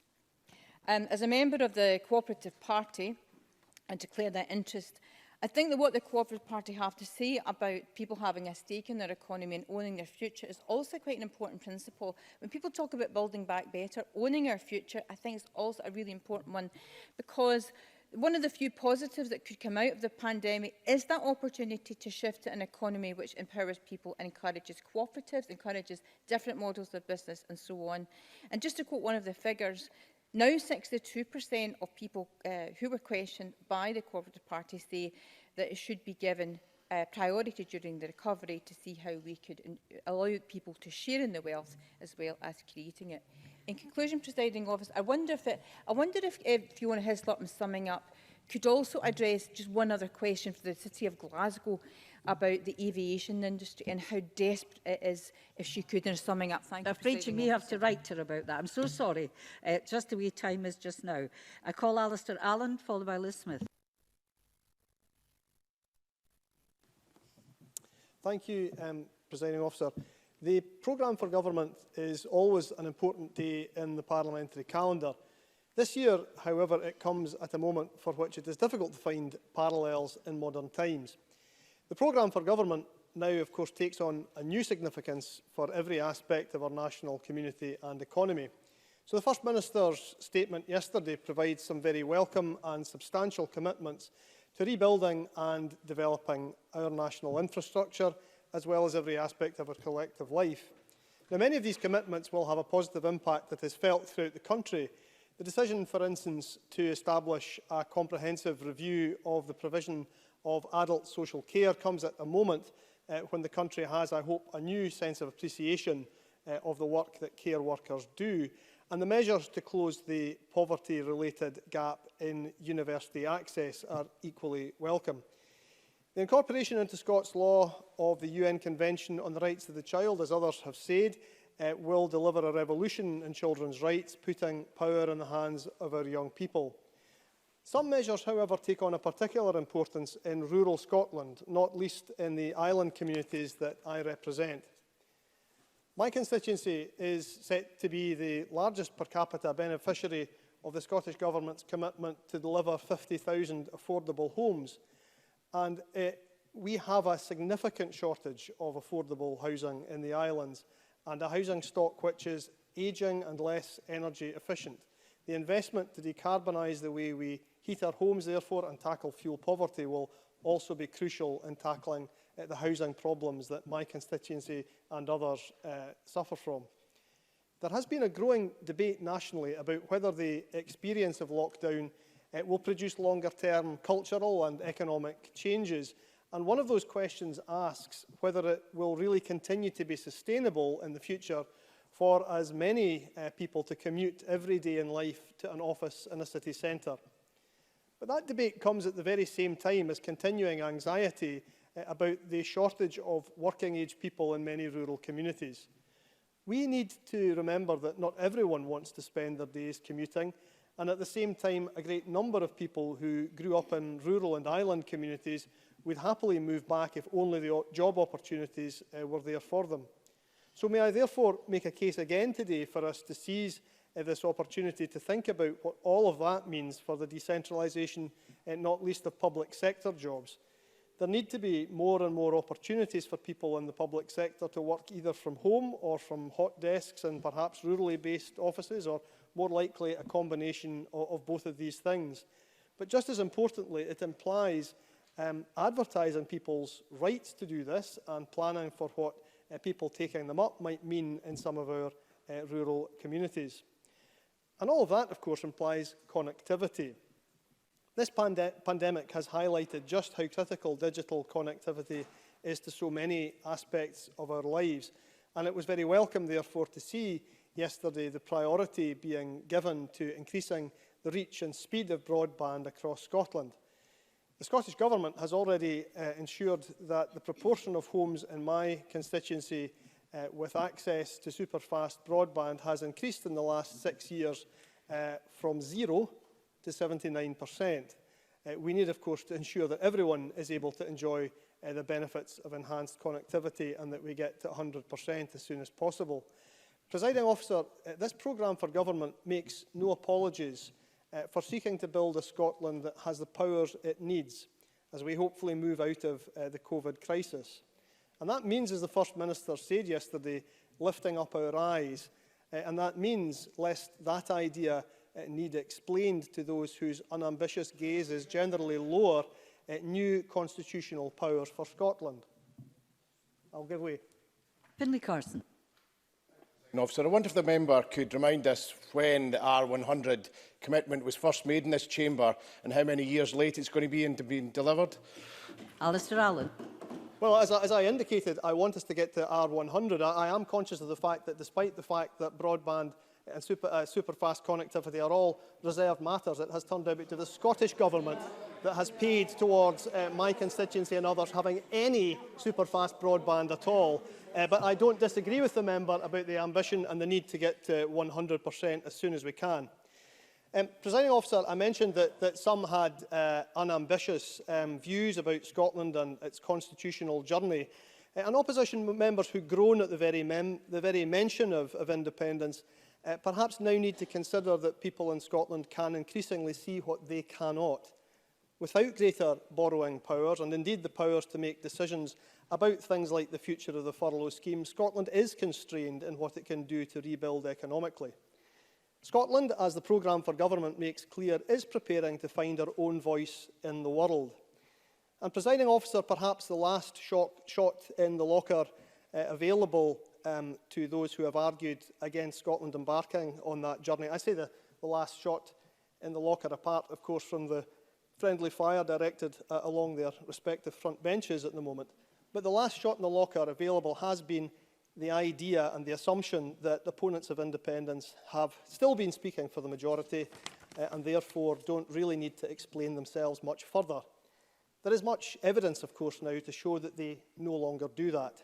So the opponents of independence and the knee-jerk opponents of this programme for government would do well now to reattune themselves mentally to that new reality. Thank you.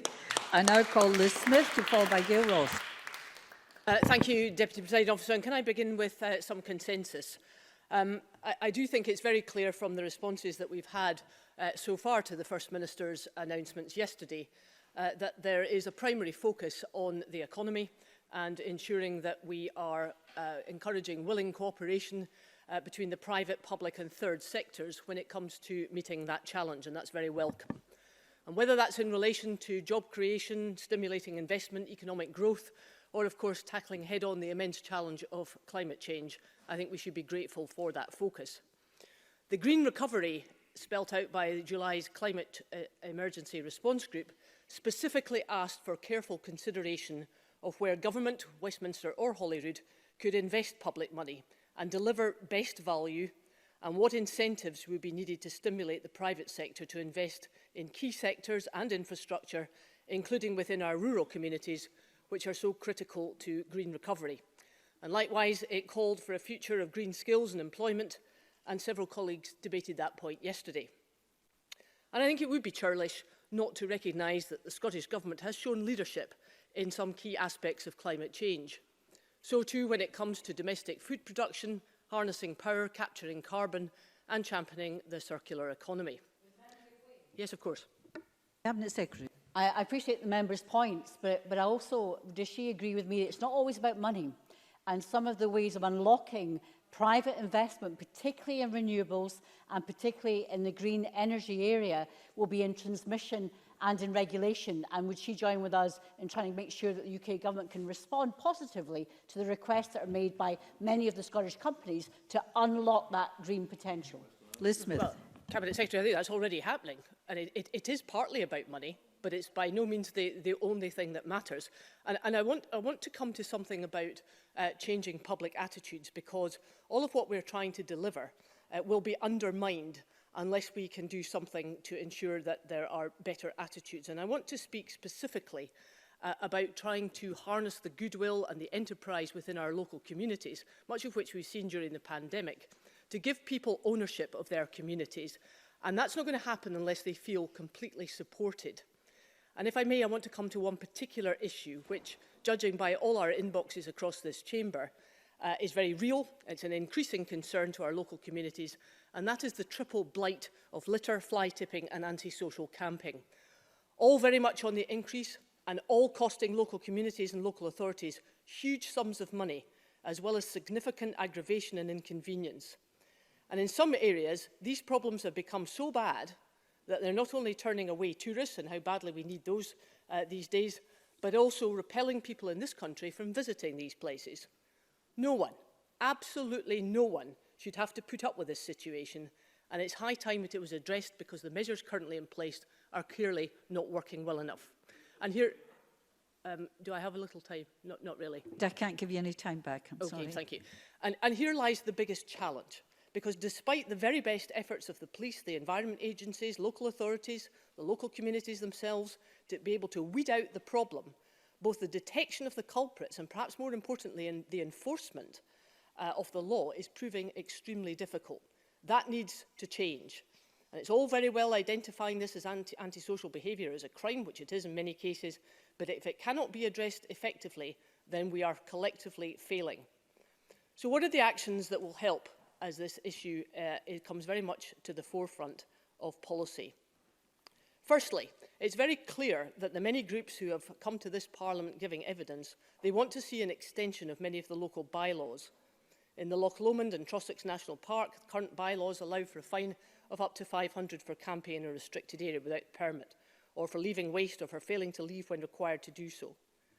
There is surely a case for extending these fines. There is a much stronger deterrent required. Some groups also want to see annual permits introduced for legitimate wild camping on the same basis that annual permits exist for fishing, and measures that will quite clearly distinguish between the antisocial dirty camping. But when it comes to local authorities, they often feel that their hands are tied because they don't have the resources to combat the irresponsible behaviour. But they do have powers to report antisocial behaviour and to ensure that the collection of the relevant data is there to assist police and the rangers in their duties.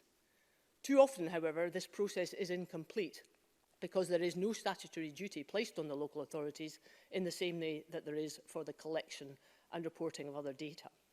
Now, lots of good things are happening in this respect. There are lots of good community councils. There are lots of good suggestions that are coming from people who've given evidence to several committees in this Parliament about what we need to do. But we need to be able to enforce the law. That's clear. And if that means legislative change, then so be it. But may I finish my contribution about the need to strike the right balance between rights and responsibilities, and ensuring that policy is evidence-led. Because on this side of the chamber, and in the opinion of just about every group which properly represents those who look after the natural environment, legislation in this Parliament has not always been evidence-led, and it's become sometimes skewed towards the public rights, with much less focus on the responsibilities that have to come with these rights. And as a result, that's becoming much more difficult to protect and deliver conservation, and that should be a worry to us all. Deputy Presiding Officer, we need to address these concerns because they matter to all people across Scotland. And if we don't address them, then some of the bigger challenges that we face are simply not going to happen. Thank you very much. Thank you very much. I call Gail Ross to be followed by Ian Gray. Ms Ross. Thank you, Presiding Officer. It's true to say that the word unprecedented has been used more times in the last 6 months than it ever has before, including here in this chamber today. We have had extraordinary levels of hardship, health worries, including mental health. Young people have had abnormal amounts of time off school, and no one yet knows what this means for their futures. But there has also been outstanding community resilience, support and friendship, neighbours helping neighbours, families connecting through technology and forced into different ways of keeping in touch. And this has posed an issue, not just for those learning how to use Zoom for the first time, which has been around for years, and I had never heard of that before, but for those whose digital capacity can be less than reliable. And even though I represent a huge rural constituency, where some are continuously searching for a mobile signal, let alone any kind of 4 or 5G, this can be an issue in our towns and cities as well, as we have seen with our very own remote voting system in here. So I'm pleased to see that there are plans to invest almost £49 million in superfast broadband contracts in 2021-22 alone. the delivery of 4G infrastructure and services through the Scottish 4G infill programme, backed by £15 million worth of Scottish Government funding and £10 million from the European Regional Development Fund. Committing to our digital connectivity is going to be more and more essential as we move forward with a more remote working way of life. And if anything, this pandemic has shown us the importance of our digital infrastructure, no longer a luxury, but now a necessity. Our rural sector, including food and drink, has been particularly hard hit during this pandemic, with a possible 20% downturn this year alone. We will publish the third land use strategy, setting out how the land can contribute to tackling climate change. We will publish a recovery plan for our food and drink sector with farmer-focused supply chains, markets, and putting farmers and food producers at the heart of this recovery, making farming more sustainable and profitable in the long term. Presiding Officer, even for those that don't know it yet, the events of the past 6 months will have an unimaginable toll on our well-being. We are a social species. As much as some of us may have enjoyed a little bit of peace and quiet, we are not built to be left alone for such long periods of time. Well-being is at the heart of everything. In schools, it has equal, or at least it should have equal weight with academic achievement. And more workplaces are realising that true potential can only be reached if well-being is paramount and prioritising services accordingly. So the expansion of mental health services in this programme for government is extremely welcome, and it's not just a footnote, because these are really, really important announcements. Yes. Jamie Green. The member will be aware that long before COVID, unfortunately, mental health waiting times for young people were unacceptably high. Will you join all members in the Chamber in lobbying the government benches to reduce those waiting times, because it must be done as soon as possible? Gail Ross. I thank Jamie Green for that intervention, and it feeds in to what is in the programme for government. These announcements, community health and wellbeing services that will support children, young people and their families, which will be in place across all local authorities in 2021, with a particular focus on mental wellbeing, shows that the government have listened and are acting on exactly the point that you've just made. The Scottish Government will work with boards to retain, develop and support mental health assessment centres as part of a broader approach to improving access to appropriate health as quickly as possible for people with mental health needs or distress. NHS Near Me is another initiative started in Caithness that has helped many people access health appointments without the need for a face-to-face consultation.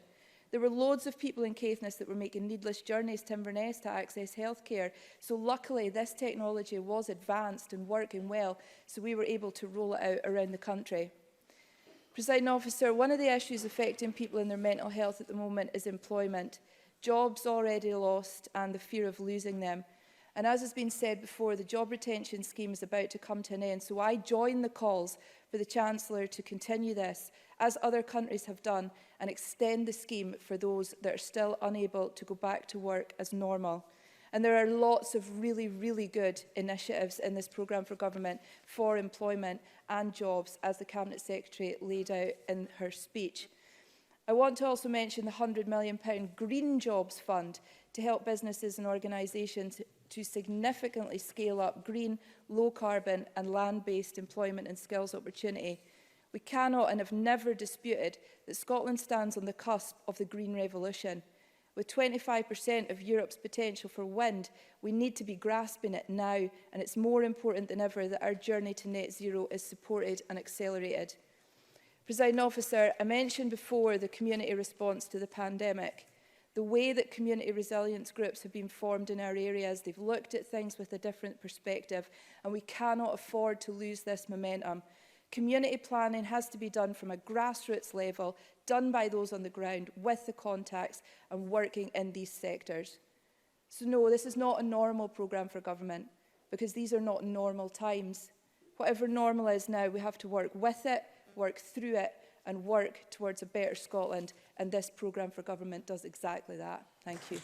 Thank you very much. I call Ian Gray to be followed by James Dornan. Mr Gray. Thank you, Presiding Officer. Let me begin in a spirit of positivity, of which I know Mr Swinney believes me to be a paragon.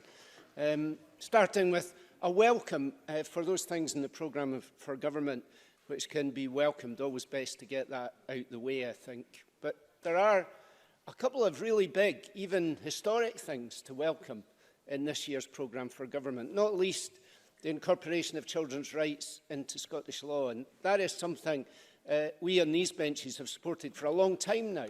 And although the commitment was made earlier in this Parliament, I confess I was concerned that the government might be running out of time to deliver it. So I'm very glad that they have prioritised it now. That bill certainly has a fair wind from us, as does, in principle at least, the redress bill, which will finally, after so many years, create a scheme to compensate those who suffered abuse while children in care.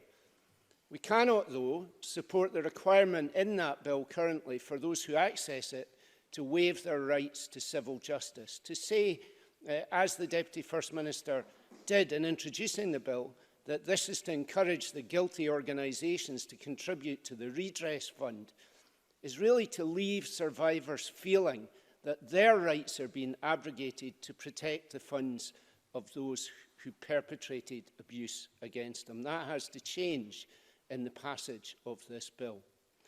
Welcome too is the job guarantee, a critical response to the pandemic and to the potential impact on employment as furlough ends. Here, though, the devil really is in the detail.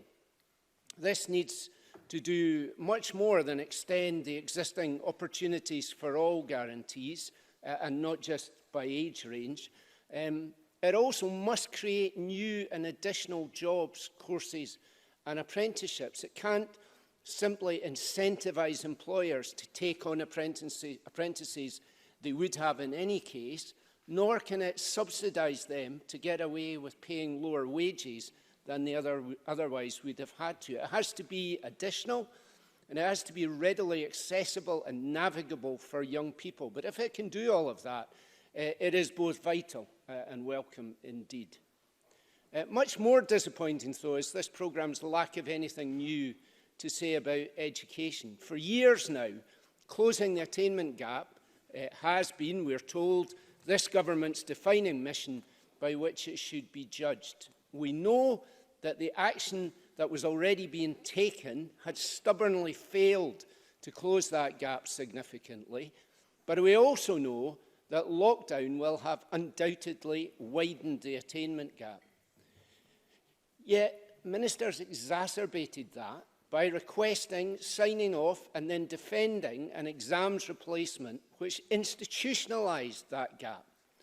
And though they were saved from themselves by a combination of pupil protest and a motion of no confidence in this chamber, the inequity of regrades upwards ended up having to remain. And now schools have returned and nothing is in place to support those pupils who face the greatest barriers to learning. There was supposed to be an equity audit to measure the impact of lockdown and plans to give additional support to those who needed it. That audit is now swirling about in limbo, and the additional support has disappeared into a long-term strategy. Funding for closing the gap is exactly what it was in place pre-pandemic, no more, no less. Indeed, schools have now been told they can use it flexibly. I'm not sure what that means, since we all know that it was previously backfilling cuts to core budgets. And I wonder just how much more is that going to happen now in schools who are being told that they have to pay for PPE and hand sanitizer out of their own devolved school budgets. And as for the extra teachers, where are they? That money hasn't reached councils yet. It is temporary. At best, it can only fund temporary jobs, and we still have dozens, if not hundreds, of probationary or newly qualified teachers who still don't have jobs. No wonder the EIS reported just a couple of days ago that 92% of their reps say that in their schools no classes have been reduced in size to try and increase social distancing and deal with the pandemic. The truth is that we still have thousands fewer teachers than we had 13 years ago, And that has made dealing with the pandemic harder than it should have been. And make no mistake, pupils from deprived communities and pupils with additional support needs are continuing to fall further behind every day in spite of the schools being back. And there is nothing new in this programme for government to help, not even for looked after children, on whom the First Minister lavished many warm words yesterday. Yet the backdrop was yesterday's new statistics showing that children in care's attainment is falling, not improving. 89% of them leave school without a single hire, 65% without any qualification at all. And on the same day, I received a PQ, a parliamentary question answer to me, which turned down flat Who Cares Scotland's request for a tutoring programme for these children to help. And you must conclude, Mr Gray. And let me just remind ministers too that they are committed by parliamentary vote to provide nursery funding for all children who defer entry to primary one. We've not forgotten that promise either. No, when it comes to education, this is a programme of a government out of ideas. No. And Mr Dornan, you weren't in when you were called, so I'm taking Maurice Golden before you. Maurice Golden. Thank you, Deputy Presiding Officer. The ongoing pandemic is rightly at the heart of this programme for government. As ever, I welcome efforts to both mitigate the spread of the virus and ensure a swift economic recovery. And it is the need to start that recovery that increasingly concerns the public, from workers at Rolls-Royce... Bear with me a minute, Mr Golden. Mr Dornan, your name was called. You were not in the chamber. You're looking bewildered. Think about it. Mr Golden, please. No, you don't get any response. Sit down. Mr Golden. Thank you. From workers at Rolls-Royce in Renfrewshire to the airport here in Edinburgh, to North East Oil and Gas and countless others in communities across Scotland. This is an unprecedented crisis, but it is also an unprecedented opportunity to do things differently and build a better country. We need action, and the Scottish Conservatives have set out clear and concise steps to do just that.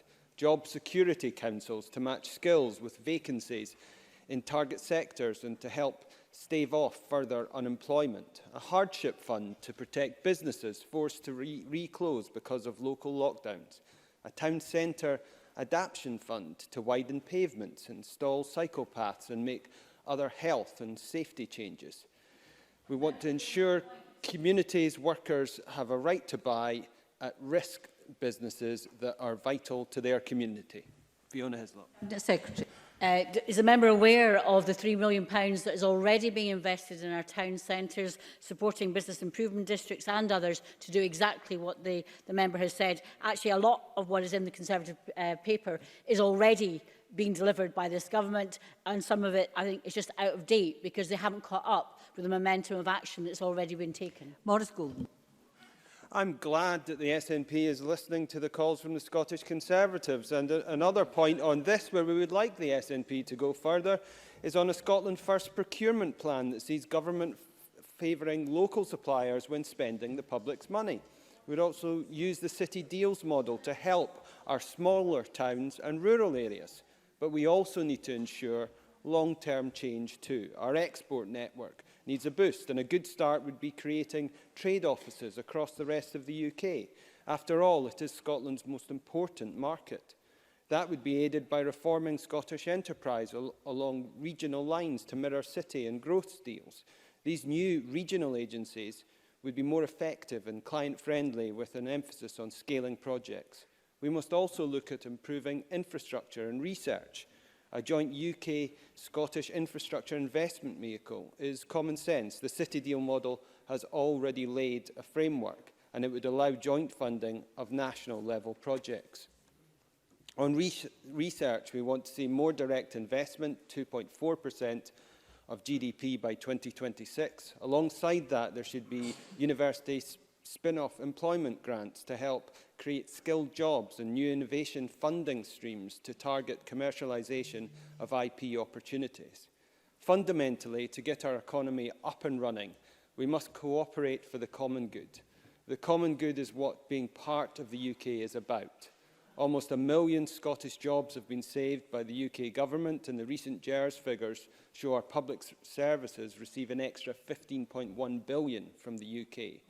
I would also like to take this opportunity to welcome certain aspects of the Scottish Government's programme for government. The Higgins report was a welcome step, with recommendations to save jobs, reduce inequality and give young Scots a better shot at life. The Logan review in placing digital skills and infrastructure at the heart of a programme for government is also long overdue. Sandy Begbie's initial report on the Youth Guarantee also contains much which we can wholeheartedly support. But anyone listening to the First Minister yesterday would surely have asked the obvious question: after 13 years in power, why hasn't this been done already? And that is not an attempt at scoring points, but a sincere request that things must change, or else Scotland will be stuck repeating the same mistakes and expecting a different outcome. Because failing to deliver is a running theme for this SNP government. Remember Alex Salmond's promise of 20,000 renewable jobs by 2020, which mostly went abroad? Or Derek Mackay's ferries fiasco, which is overrun by more than 100 million and is years behind schedule? Nicola Sturgeon's boasts about the National Investment Bank opening this year, 3 years after it was originally announced, and the SNP's refusal to back our fishermen. The promise to deliver super-fast broadband to everyone in Scotland by 2021, a target now set to be missed. Yesterday, Nicola Sturgeon's call for another divisive referendum was so disappointing. It's the last thing families, workers and businesses need right now. That is why this is a programme for grievance that tries to ignore the First Minister's own record in government. Instead, the Scottish Conservatives want to use talent we have in Scotland right now to save jobs, protect businesses and give our young people a brighter future. Thank you very much. I now call James Dornan. Mr Dornan, you came in halfway through the preceding speaker's speech. You should be in when your name is called. That will happen to anybody who does that. Mr Dornan. Okay, thank you very much, Presiding Officer, and my apologies. It's a pleasure to take part in today's proceedings and to speak as the last backbench SNP MSP in this Parliament's final programme for government debate. This is a programme for success and renewal, and it shows that 13 years on, it's still this government that's the strategy and vision to take Scotland forward. Understandably, the announcement made yesterday were aimed towards our recovery from the greatest public health crisis of our lifetimes, a crisis which has substantially impacted upon our health, economy and wider society. Over the course of this parliamentary term, each programme for government has had clear themes running through them. In 2016, there was a focus on education and closing the attainment gap. In 2017, priority to build the economy. In 2018, innovative actions to improve our mental health services. And in 2019, an emphasis on how we could tackle the global climate emergency. In my view, I'm delighted that each of these government priorities are common threads that run through this programme for government, ensuring that we take holistic actions to see us through the stages of the pandemic. The Scottish Government plan offers hope in such challenging times, and I urge all parties to back it and work with us to rebuild our society and economy over the remaining months of this term. Presiding Officer, the pandemic has highlighted and in many cases worsened the inequalities in our society. Those with the least before the crisis are clearly often the worst affected by the health and economic impacts of the crisis. Through the programme for government, we have an opportunity now to embark on a different path to sustainable recovery, one which will remobilise and reform our NHS and social care sectors, for example, through the consideration of creating that national care service. One which will tackle and reduce child poverty through the introduction of the Scottish Child Payment, and one which will take radical action to end homelessness and support tenants through a £10 million hardship loan fund. This is a time to be ambitious, and no one can seriously doubt how ambitious the government's plans actually is. One of my own personal priorities before and throughout this crisis has been how we best protect women and girls who are isolated, vulnerable and facing domestic abuse. This is an issue I've been campaigning on for some time, and my fears have been exacerbated by last night's understandable decision to restrict many from visiting other people's homes. Due to the imposition of necessary lockdown measures, there's been an increased risk of violence against women and young girls at home, and therefore I strongly support and welcome the announcement of the introduction of a new domestic abuse bill. This bill will legislate for emergency protection orders to better safeguard those at immediate risk of domestic abuse. As we can see, the pandemic touches upon almost every aspect of our lives, and thankfully the programme for government is extensive and far-reaching in order to meet many of these challenges. Presiding Officer, next year's election is fast approaching, and this is a strategy Scotland needs to see us through the short term and over the coming years. The Scottish Government already has a record to be proud of course. New groundbreaking domestic abuse legislation, delivering the baby box, the implementation of Frank's Law to provide that free personal care to those under 65, the creation of a Scottish National Investment Bank, and establishing Scotland's social security system, to name but a few. And the Scottish Government has already achieved that with one hand tied behind their back. The programme for government will ensure that Scotland becomes a fairer, greener and more prosperous country. It's through this government's forward thinking that I am confident, although nobody will take it for granted, that it will be an SNP government who will build upon our recovery plan after next May. Presiding Officer, it's my fervent wish that that next programme for government will be one set by an independent Scottish Government. We get the usual jibes from the soon-to-be ermined Tory leader and the soon-to-be elbowed Labour leader that we shouldn't even be discussing independence at this time. But, Presiding Officer, at no time has independence ever shown itself to be more crucial to the people of Scotland than now. A perfect storm is fast approaching Scotland, the abrupt ending of the furlough scheme and the very real threat. Yes, of course I will. Alec Cole-Hamilton. I'm grateful to the member for giving way. He says that at no point in Scotland's history has independence been more important to the people of Scotland. Is he aware of polling that suggests that only 14% of Scottish people would categorise independence in their top 3 priorities for the Scottish Government? But they don't want to. Right, okay. Thank you very much for the intervention, Mr Cole-Hamilton. I've got to say that if I was given a list of 3 or 4 things, or my partner was given a list of 3 or 4 things, and she was asked what's the most important, education, health, or policing, or independence, she would probably put independence 4th. But that's because she'd be thinking in the short term and not in the long term, because those things you have to deal with immediately. Independence is for the long term, it's for our kids, it's for grandkids, and it's for future generations. So the perfect storm is fast approaching Scotland, the abrupt ending of the furlough scheme and the very real threat of a no-deal Brexit. And it's with the powers of an independent country that we would be in a better place to face those challenges. Presiding Officer, it's been clear during this pandemic that when we make decisions for ourselves, the results are better for the people of Scotland. The First Minister has shown time and again that we do things differently in Scotland, more openly, honestly and frankly than our counterparts in England. When, for example, is the last time we saw bumbling Boris face difficult questions from the media?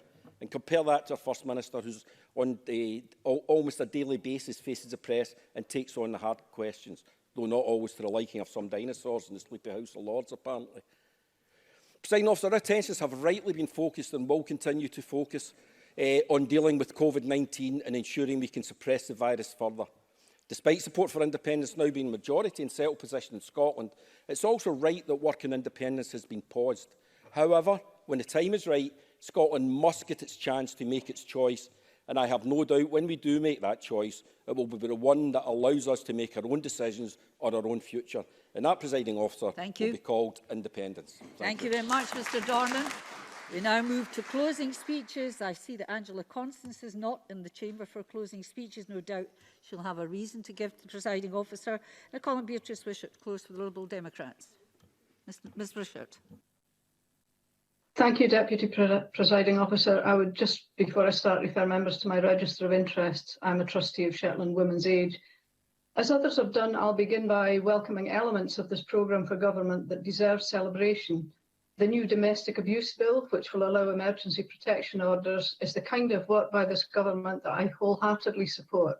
It's a sensible, progressive policy change that my party has long called for, and I also share the concerns that James Dornan has just highlighted in his speech about domestic abuse. The incorporation of the UN Convention on the Rights of the Child is an ambition my party's had for a long time too. I'm glad to see this work is now set out, and I really hope it lives up to the billing in practice because we're still disappointed that the work to raise the age of criminal responsibility fell below the level expected by the UN. Angela Constance referred to once-in-a-lifetime opportunities. She's certainly right with regards to the rights of the child. Presiding Officer, it's almost a year since I made my first speech to this Parliament after being elected as Shetland's MSP. In that speech, I told the Chamber about my ambition for Shetland. After looking at this programme for government, I have to say I'm disappointed that the government doesn't appear to hold Shetland in the same regard. Basic asks that Shetlanders have been calling for years went completely unacknowledged again. A Scotland-wide tech revolution is exciting and could be transformational, but there was no acknowledgement that the R100 programme is 2 years behind and that the rollout in the Highlands and Islands is on the brink. The people in Fulla and Skerries would be delighted to have a boost to their digital capability. They don't even get basic broadband service, never mind superfast. And Alistair Allen is right about islanders moving back to live in islands when the opportunity's there. Digital connectivity is essential. I note the headline supporting local economies, but there was no sign of funding for the replacement of the 34-year-old Good Shepherd, the ferry that serves the community of Fair Isle and its economy. A green recovery was another headline, but there was no acceptance of the financial and environmental sense behind exploring fixed links in Shetland. After last summer's by-election, I thought those on the SNP benches would be well acquainted with the sky-high cost of travel to the islands. As their election return made clear, it's not cheap. So it was discouraging, but not surprising, to then see the islands battered around once again over fair funding for the internal ferry service in this year's budget negotiations. The programme doesn't take that any further forward. For visitors looking for a holiday, paying eye-watering sums is difficult enough, and that's no help to the island's tourism industry. But for islanders who need to get to travel to the mainland to access basic services that others take for granted, it's not just difficult, it's stifling. So these costs are not just part and parcel of living in the islands. They're the result of years and years of choices by a government that prefers to look elsewhere. And I see that blinkered approach in other areas as well. On childcare, councils like Shetland have stepped up and delivered 1140 hours. But we know other parts of Scotland are struggling. I was really interested when the First Minister said yesterday that many areas are already delivering 1140, because PQs and FOIs by my party asking to see the evidence have been dismissed.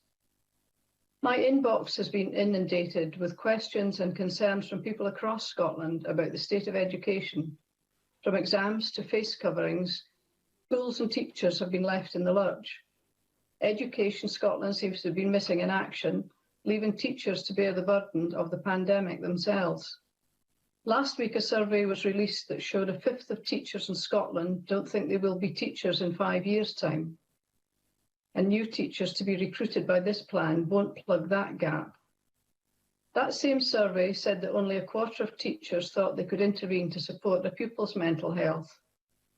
Yesterday, my colleague Willie Rennie read out waiting times for child mental health support.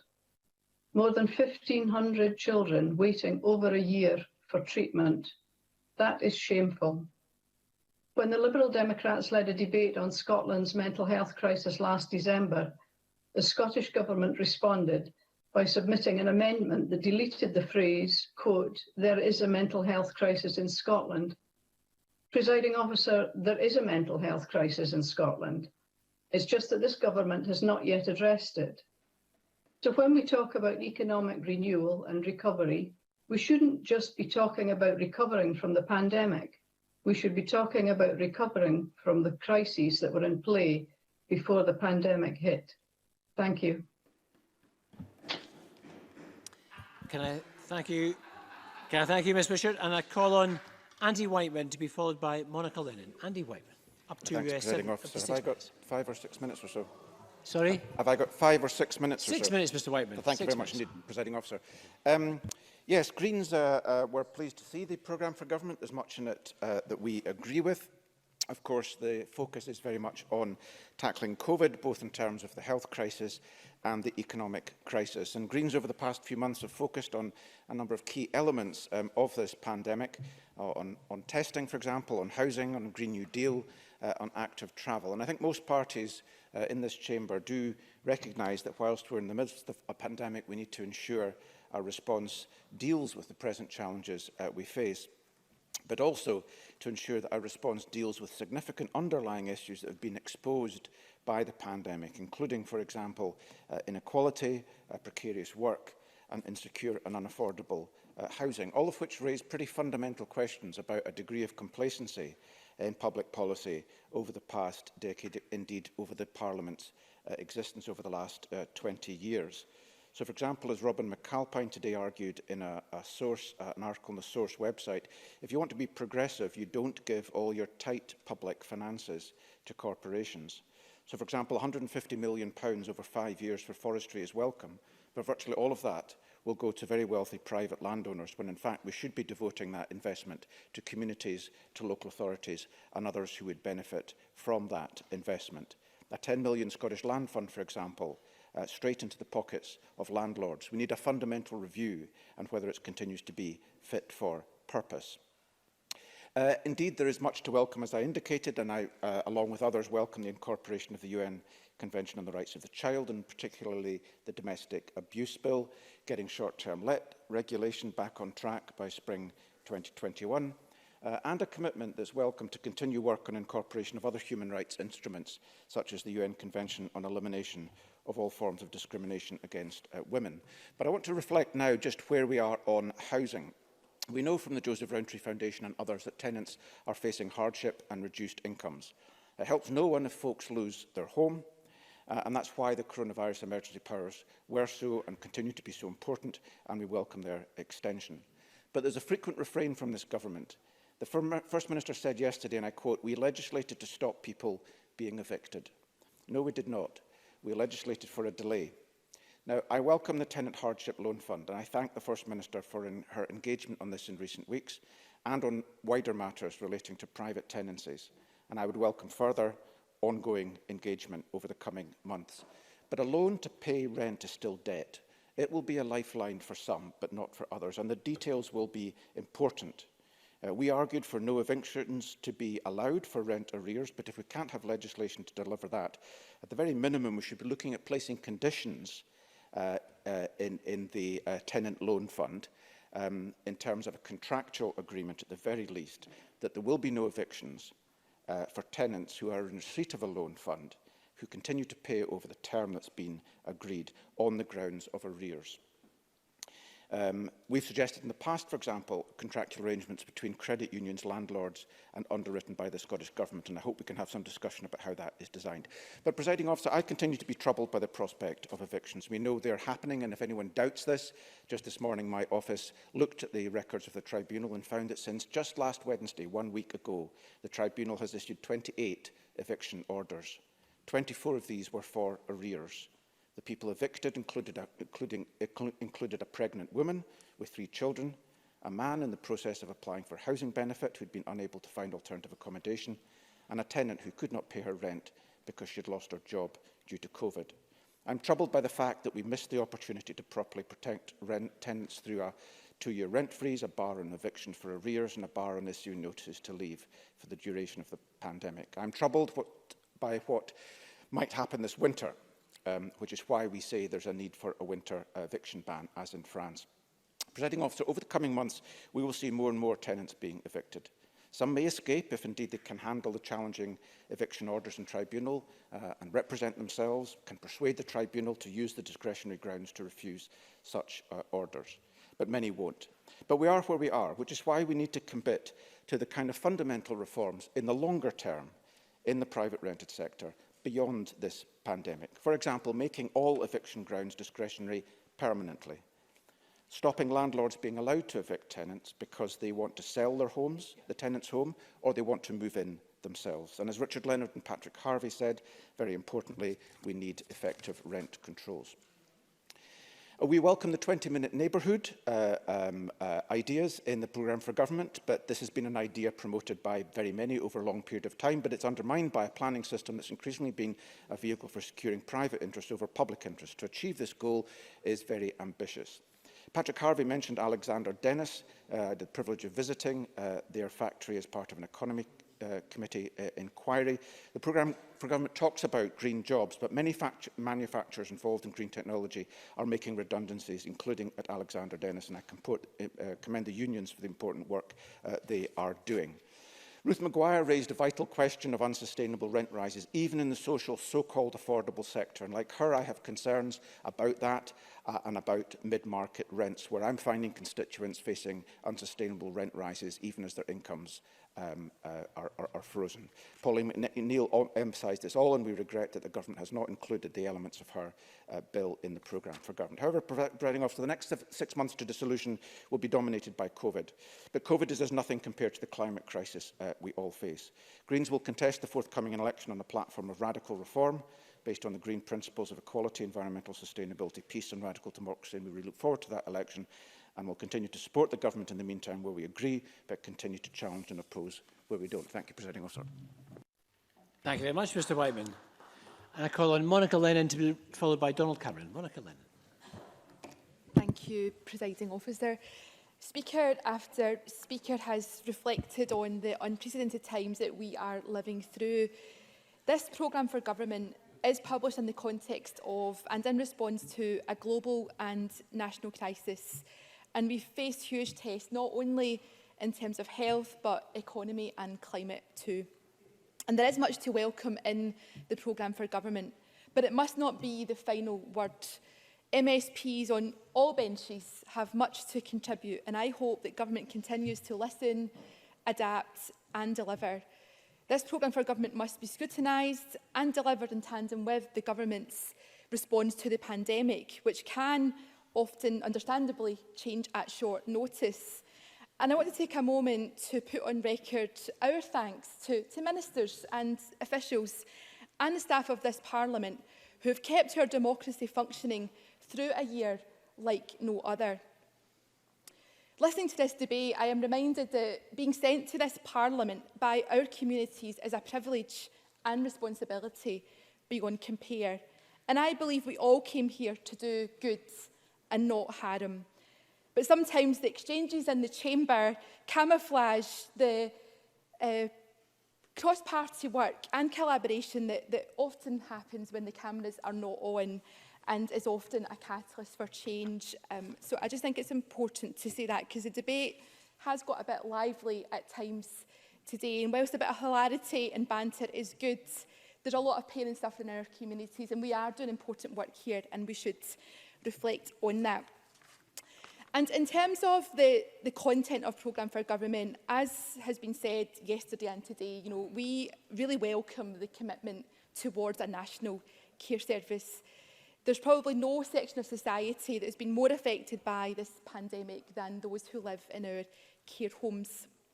We believe this is a necessary and welcome move. And of course, it has been a long-term policy of Scottish Labour. And the need for national standards in our care system is not just a talking point or a symbolic gesture. It's about ensuring there is no postcode lottery in the levels of care someone can expect to receive, and that there is enough resources in the system to ensure everyone is treated with dignity and respect, not just receiving rushed visits or substandard levels of care. And the standout speech in this debate for me is from Angela Constance. She's absolutely right, every single word. It was a very personal speech, some of her professional background that I hadn't been aware of, but she's right to talk about an ethical model of care, and Richard Leonard has said so. I've said so to the Cabinet Secretary for Health and Sport, but we will work with the government, we will work with anyone to make sure that we do have a national care service that does put people before profit, and make sure that we never see the hardships that we've seen in terms of our workforce in care, but also the harrowing tragedies that we've seen, not just in terms of care homes, but the experience of people in their own homes too. And I think what today also tells us is that we have to create space in our Parliament for people to change their minds and to work together. We shouldn't be embarrassed about that. We should embrace that. That's not the speech that I'd written earlier, but bear with me to get to my next page. And there are other commitments that we welcome that are a move in the right direction in terms of Scottish Child I'll take the intervention. Ruth Maguire. Just briefly, I reflect that you're giving a very thoughtful contribution. I just wonder, people have spoken about division, and would you agree that there's a responsibility on all of us as parliamentarians that where we disagree to do so respectfully, no matter how wholeheartedly we hold those opinions that we're pressing for? Monica Lennon. I absolutely agree, and I think we do a disservice to our constituents if we let ourselves down in terms of our own standards and behaviour. So there is a lot to welcome in the programme for government. There are important commitments on women's health, which I'm pleased to see as the co-convener of the cross-party group. And I also look forward to the progression of my members' bill on access to free period products, and continue to work positively with the Cabinet Secretary for local government and communities. And I think the commitment to a Patient Safety Commissioner is also really important. That, of course, comes from the Cumberland's report, which is one of many recommendations.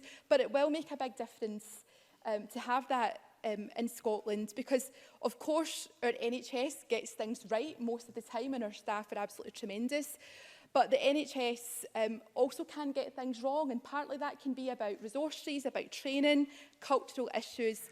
And I think this is important because we've seen injustices around mesh, we've seen problems at the Queen Elizabeth. So again, I would like to pay tribute to the work of Alex Neil and Jackson Carlow and Neil Findlay, who are an unlikely trio. But again, it does show that when our constituents come to us with real issues that don't just affect one individual, but are, you know, something that's happening right across the country, that it's important that we come together and join forces. But there is no denying that the programme for government still leaves questions on other major challenges. There's not enough in there about the ongoing viability and resilience issues facing the third sector in the wake of lockdown.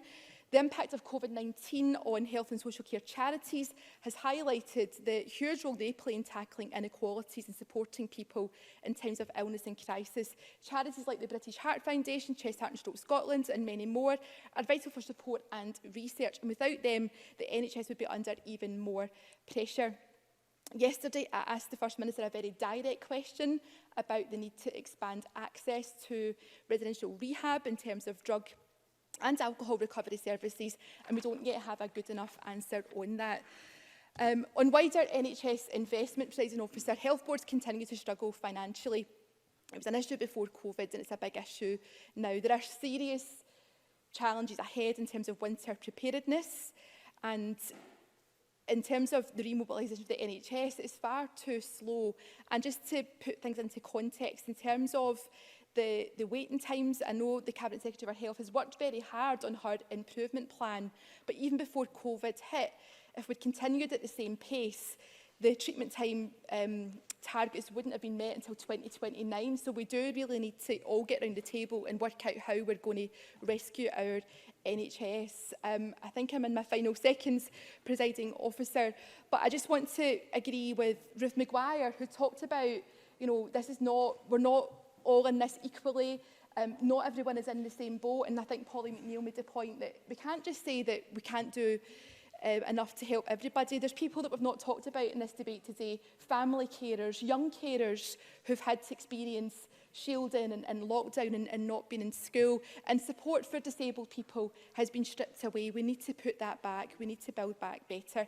So in closing, Presiding Officer, this year will continue to be a challenge for everyone, and I have to say that we must not allow entrenched views on the Constitution to distract and deflect from our duties. Where there is positive progress that we can work together to achieve, let us do that, and where there are legitimate questions and issues of scrutiny, Scottish ministers would do well to listen. Thank you. I call Donald Cameron. Thank you, Presiding Officer. And I close today for the Scottish Conservatives in what is the final programme for government of this session of Parliament. And I too was struck by the speech, powerful speech made by Angela Constance, and what she said about how the pandemic has given us time to pause and reflect and really question what we're doing. It is an opportunity. But that said, I can't help thinking that in this programme for government there have been many missed opportunities for small business, missed opportunities for job creation, and missed opportunities to ease the burden faced by our NHS. And I will develop that a bit later. However, there are aspects of the programme for government that I welcome and my party welcomes, especially its focus on the economy. And I think it was Patrick Harvey who spoke about this tension in these debates, programme for government debates, and being open to ideas from all sides. There are some things to welcome, and there are some things that we cannot support. And in the latter category, I'm afraid, there was one glaring announcement that, of course, stole the limelight, sat bang in the middle of this programme, and that was the announcement of another independence referendum.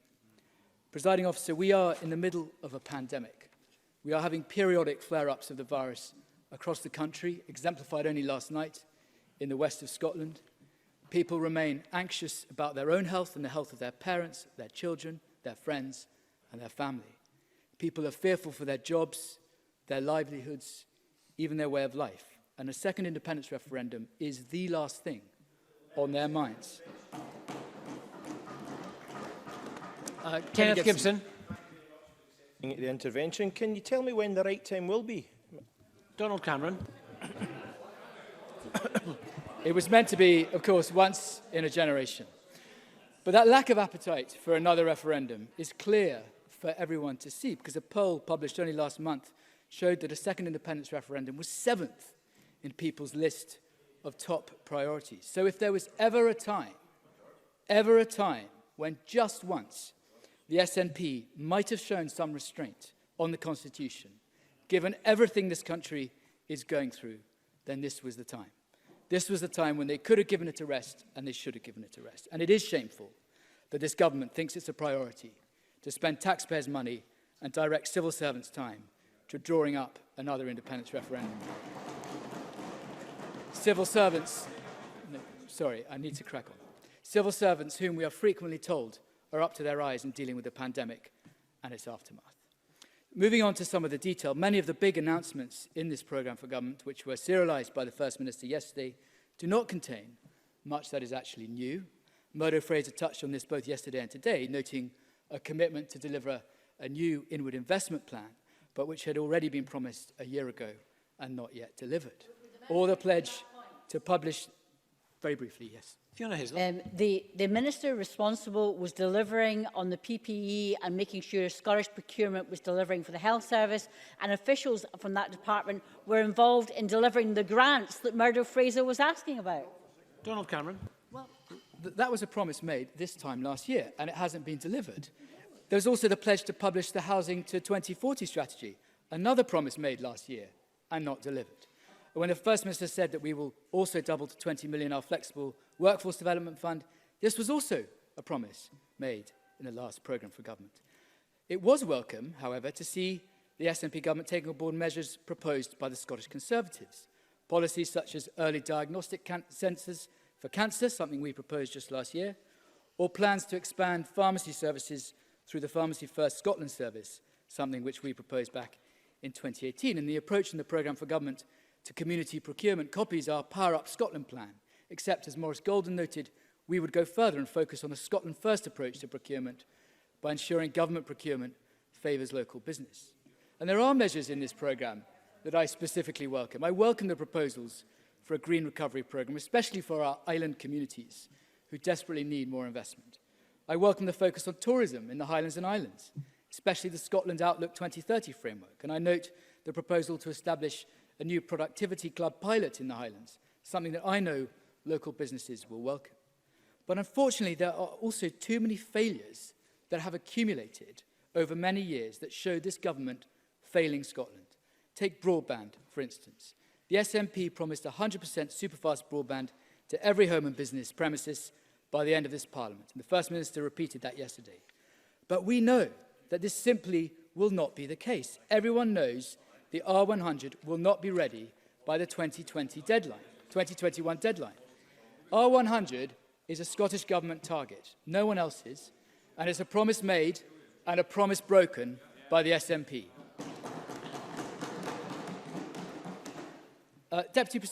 Presiding officer, I do want to turn to the area of health, which deserves further scrutiny. COVID-19 has been and continues to be, as many have said, an unprecedented event, and it has undeniably been one of the biggest tests for our NHS in its history. Our frontline staff have done a phenomenal job and put their own lives at risk to help others, and they continue to deserve our gratitude and appreciation. And I know how tough it will be for clinicians to temporarily cease providing their normal service and treatments during the height of the pandemic and focus attention on dealing with COVID-19. It was right that this happened, just as it was right to ensure the NHS had the capacity to deal with any surge in hospital admissions.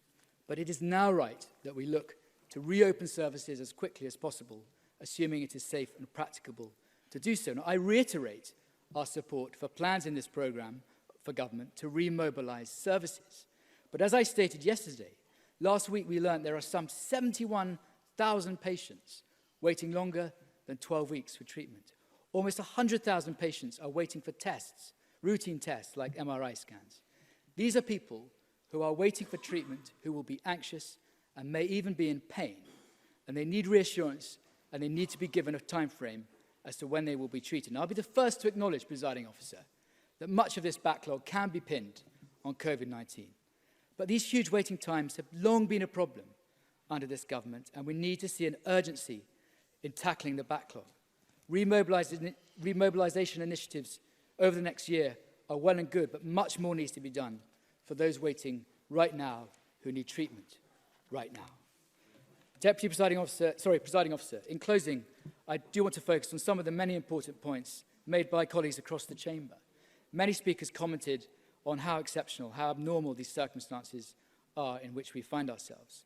We had very interesting speeches from Ruth Maguire and Pauline McNeill on social housing, Andy Whiteman on the tenancy sector, and Alistair Allen, especially on housing in the islands.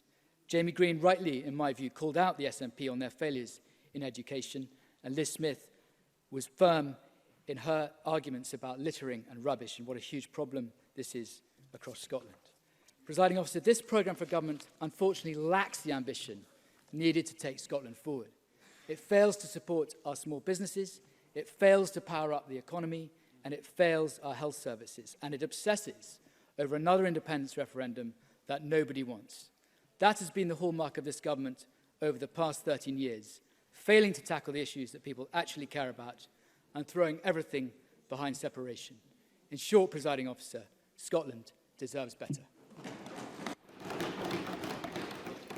Thank you. And to conclude our debate, the Deputy First Minister, John Swinney. President Officer, Monica Lennon, I think, set a really important tone for her contribution to the debate today, and what I think is a reasonable expectation of a programme for government debate where members of the government sets out its position, members of the opposition set out their thoughts and reflections in a constructive spirit, and the government engages on those questions. And I intend to try to do some of that in the course of the time available to me this afternoon and this evening. I thank Monica Lennon for what I thought was a very thoughtful contribution to the debate this afternoon. But before I get to those thoughtful reflections, there are a couple of sort of blunt points I feel I have to make to Parliament. And the first is that I fear that Alex Cole-Hamilton is operating under a misapprehension, because Mr Cole-Hamilton said to Parliament, the measure of any government is how it is reported in the press. I'm afraid that, Mr Cole-Hamilton, is not how it works. The measure of any government is whether it can be re-elected, and this government has managed that twice already. I'll give way to Mr Cole-Hamilton. Alex Cole-Hamilton. I'm very grateful for the Deputy First Minister for giving way an opportunity to clarify my remarks. I didn't say that. I didn't say the measure of any good government is how it lands in the press. It's how its agenda is received by the press, which tells a story. And it says a lot about this government, that all that was noteworthy in the programme for government was yet another tilt at independence. John Swinney. I think Mr Cole-Hamilton makes my point for me. In his response, the measure of any government is whether it can command the confidence of the public. And this government has managed that on 2 occasions. And I remind Mr Cole-Hamilton that we replaced a government of which his party were members, and there were more of them in the Liberal Democrats at that time than there are now. And perhaps he should reflect on that point in the spirit of Monica Lennon's remarks to the debate this afternoon, and perhaps tone down some of the vehemence that we got from him this afternoon, which I don't think was consistent with Monica Lennon's appeals to us. The second blunt reality is the suggestion from Murdo Fraser that the government's programme was outclassed by the contribution from Douglas Ross on Monday. Anybody listening to Mr Ross trying to explain how he would pay for his ambitious third lane on the M8 by money that's already been spent was something of quite awesome and legendary incompetence.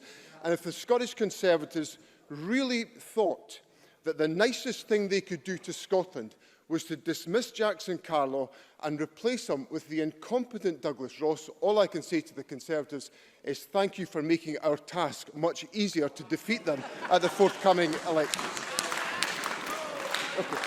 Murdo Fraser. I'm very grateful to the Deputy First Minister for giving way. We learned this week, in figures that have been verified by SPICE, that the level of fiscal transfer to Scotland from the rest of the UK since the 2007, when the SNP came to power, amounts to a cumulative total of £62 billion. What does the SNP government have to show for that money? John Swinney. I think what the SNP government has got to show for that is that we've been returned to office twice with the endorsement of the electorate, and the Conservatives have been in opposition for all that time. So I think that's a pretty good accomplishment to defeat the Conservatives on a sustained basis. And just a word of warning, we intend to continue doing that in the period that lies ahead. Now, having made my blunt remarks to Parliament, I'm now going to try to address the programme for government, because the programme for government is focused on three principal pillars around the national mission to create jobs in the very difficult economic circumstances that we face, the objective of promoting lifelong learning, lifelong health and well-being, and the determination to enable our young people to grasp their full potential by the promotion of equality and human rights. And I was delighted with the reaction of members of Parliament and many stakeholders to the announcement we made today on the publication of the bill to incorporate the United Nations Convention on the Rights of the Child, which has been strongly supported by colleagues across the Chamber for many years. And I'm delighted we've reached this starting point, and I commit the Government to engaging constructively with all on those points. There are a number of central points in the debate, and I want to start with the National Care Service, which has dominated much of the debate. And like Donald Cameron, I appreciated and valued enormously the speech that Angela Constance made on the theme of this is the opportunity, the moment, the calling, the utter requirement for all of us to put right the things that have never been put right. And Richard Leonard has done sterling work on advancing the arguments for a national care service.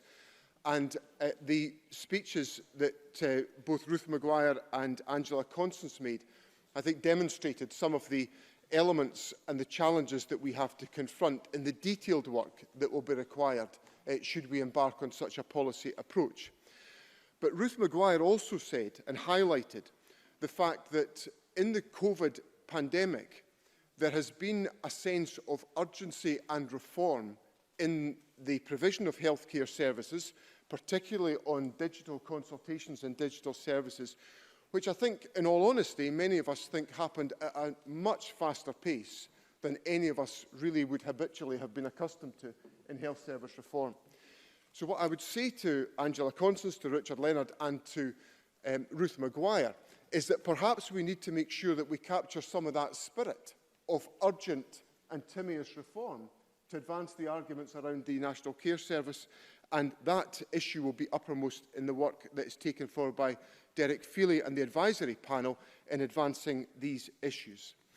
The second major theme was the question of housing, and I recognise that the long-standing interest that Pauline McNeill and Andy Whiteman have taken on many of these questions.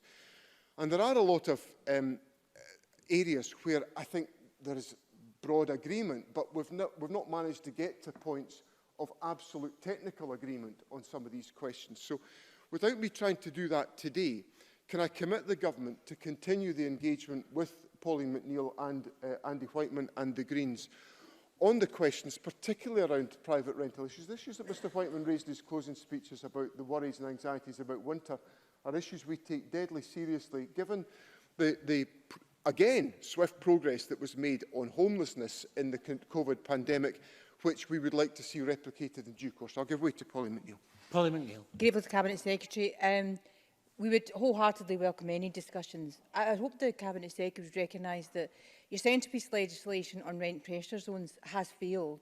And Kevin Stewart and I have talked about that. And some commitment has been made, to be fair. The Minister and I are in positive dialogue. But I hope there will be some recognition that at some point there needs to be more tenants' rights in this Parliament. It may not be mine, but it should be something. I'm very happy to. The Housing Minister will engage in those discussions and make sure that, those issues are advanced. On the questions of education, Ian Gray asked at the very beginning of the debate to the Economy Secretary about the issues of the Logan Review and education, and I agree fundamentally with him on these questions. That there is a need to ensure that we have much greater industry engagement and participation in computing education, because the challenges for computing studies teachers are that the pace of technological change is moving at such a pace. We need to make sure that our education system is equipped with that real lived experience of changes in digital technology. And I've had a very constructive conversation with Mark Logan, who's now developing some further more detailed propositions for the government, which I will of course share with Parliament. Now, there's a lot of discussion about the issues around equity and the implications of COVID, and the government has of course put in place £75 million of additional funding to recruit additional teachers. The initial intelligence I have from local authorities is that over 700 additional teachers have been recruited as part of the allocation of that money, which has been distributed to local authorities.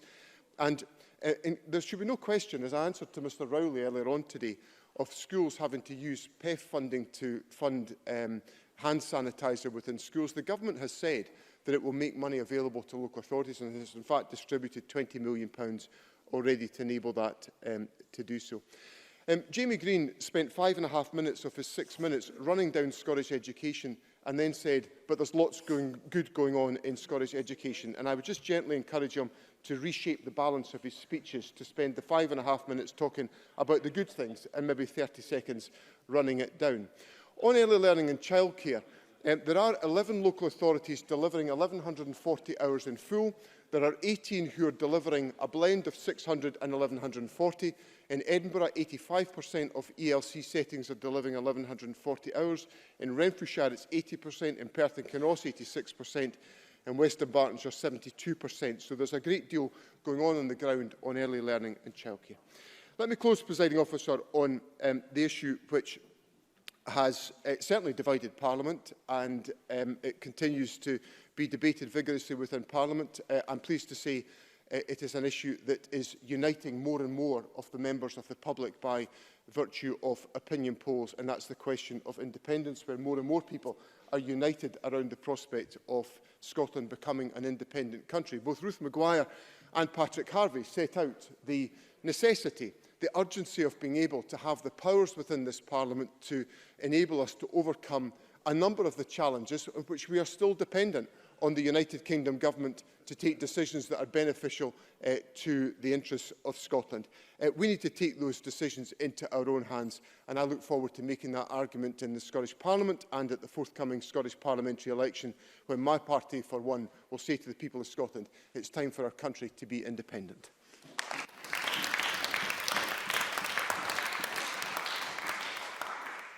Thank you very much. And that concludes our debate on the Scottish Government's Programme for Government 2021. Moving on to the next item of business. The next item is consideration of Parliamentary Bureau Motion 22598 on an acting convener. Could I ask Patrick Harvey, as a member of the Parliamentary Bureau, to move this motion? Moved. Thank you very much. And the next item, yes, a point of order from Richard Leonard first. Point of order. Thank you, Presiding Officer. I wish to raise a point of order. At First Minister's questions this afternoon, in an answer to a question from Alistair Allen, the First Minister provided inaccurate information to members. The First Minister claimed that North Lanarkshire Council was not delivering any of the 1140 hours provision. This statement is categorically false, and the First Minister has misled the Chamber. In fact, 69% of early years establishments in North Lanarkshire are currently delivering the 1140 hours provision, and North Lanarkshire Council has committed to delivering the provision in full by the end of this month. Statements like this are disrespectful to North Lanarkshire's early learning and childcare staff, who have worked diligently to deliver this programme. So, Presiding Officer, will you ask the First Minister to apologise to those workers, to North Lanarkshire Council and to the Chamber for this misleading and inaccurate statement and correct the record? Thank you very much. Thank you very much, Mr Lennon, for the advance notice of the point of order. It is a point of information, of contention and debate. It's not a point of order for me to rule on. If the member wishes to pursue it, there are a number of methods by which you can pursue it with the First Minister, including by questions or writing to the First Minister. However, I would thank him for raising that point. Moving on to the next item of business, consideration of business motion 22596 in the name of Graham Day on behalf of the Bureau setting out a business programme. Could I call on Patrick Harvey again to move this motion on behalf of the Bureau? Moved. Thank you very much. No member has indicated they wish to speak in the motion. The question, therefore, is that motion 22596 be agreed. Are we all agreed? Yes. We are agreed. And there's just the one question to be put as a result of today's business. The question is that motion 22598 in the name of Graham Day on an acting convener be agreed. Are we all agreed? Yes. We are agreed, and that concludes decision time. I close this meeting.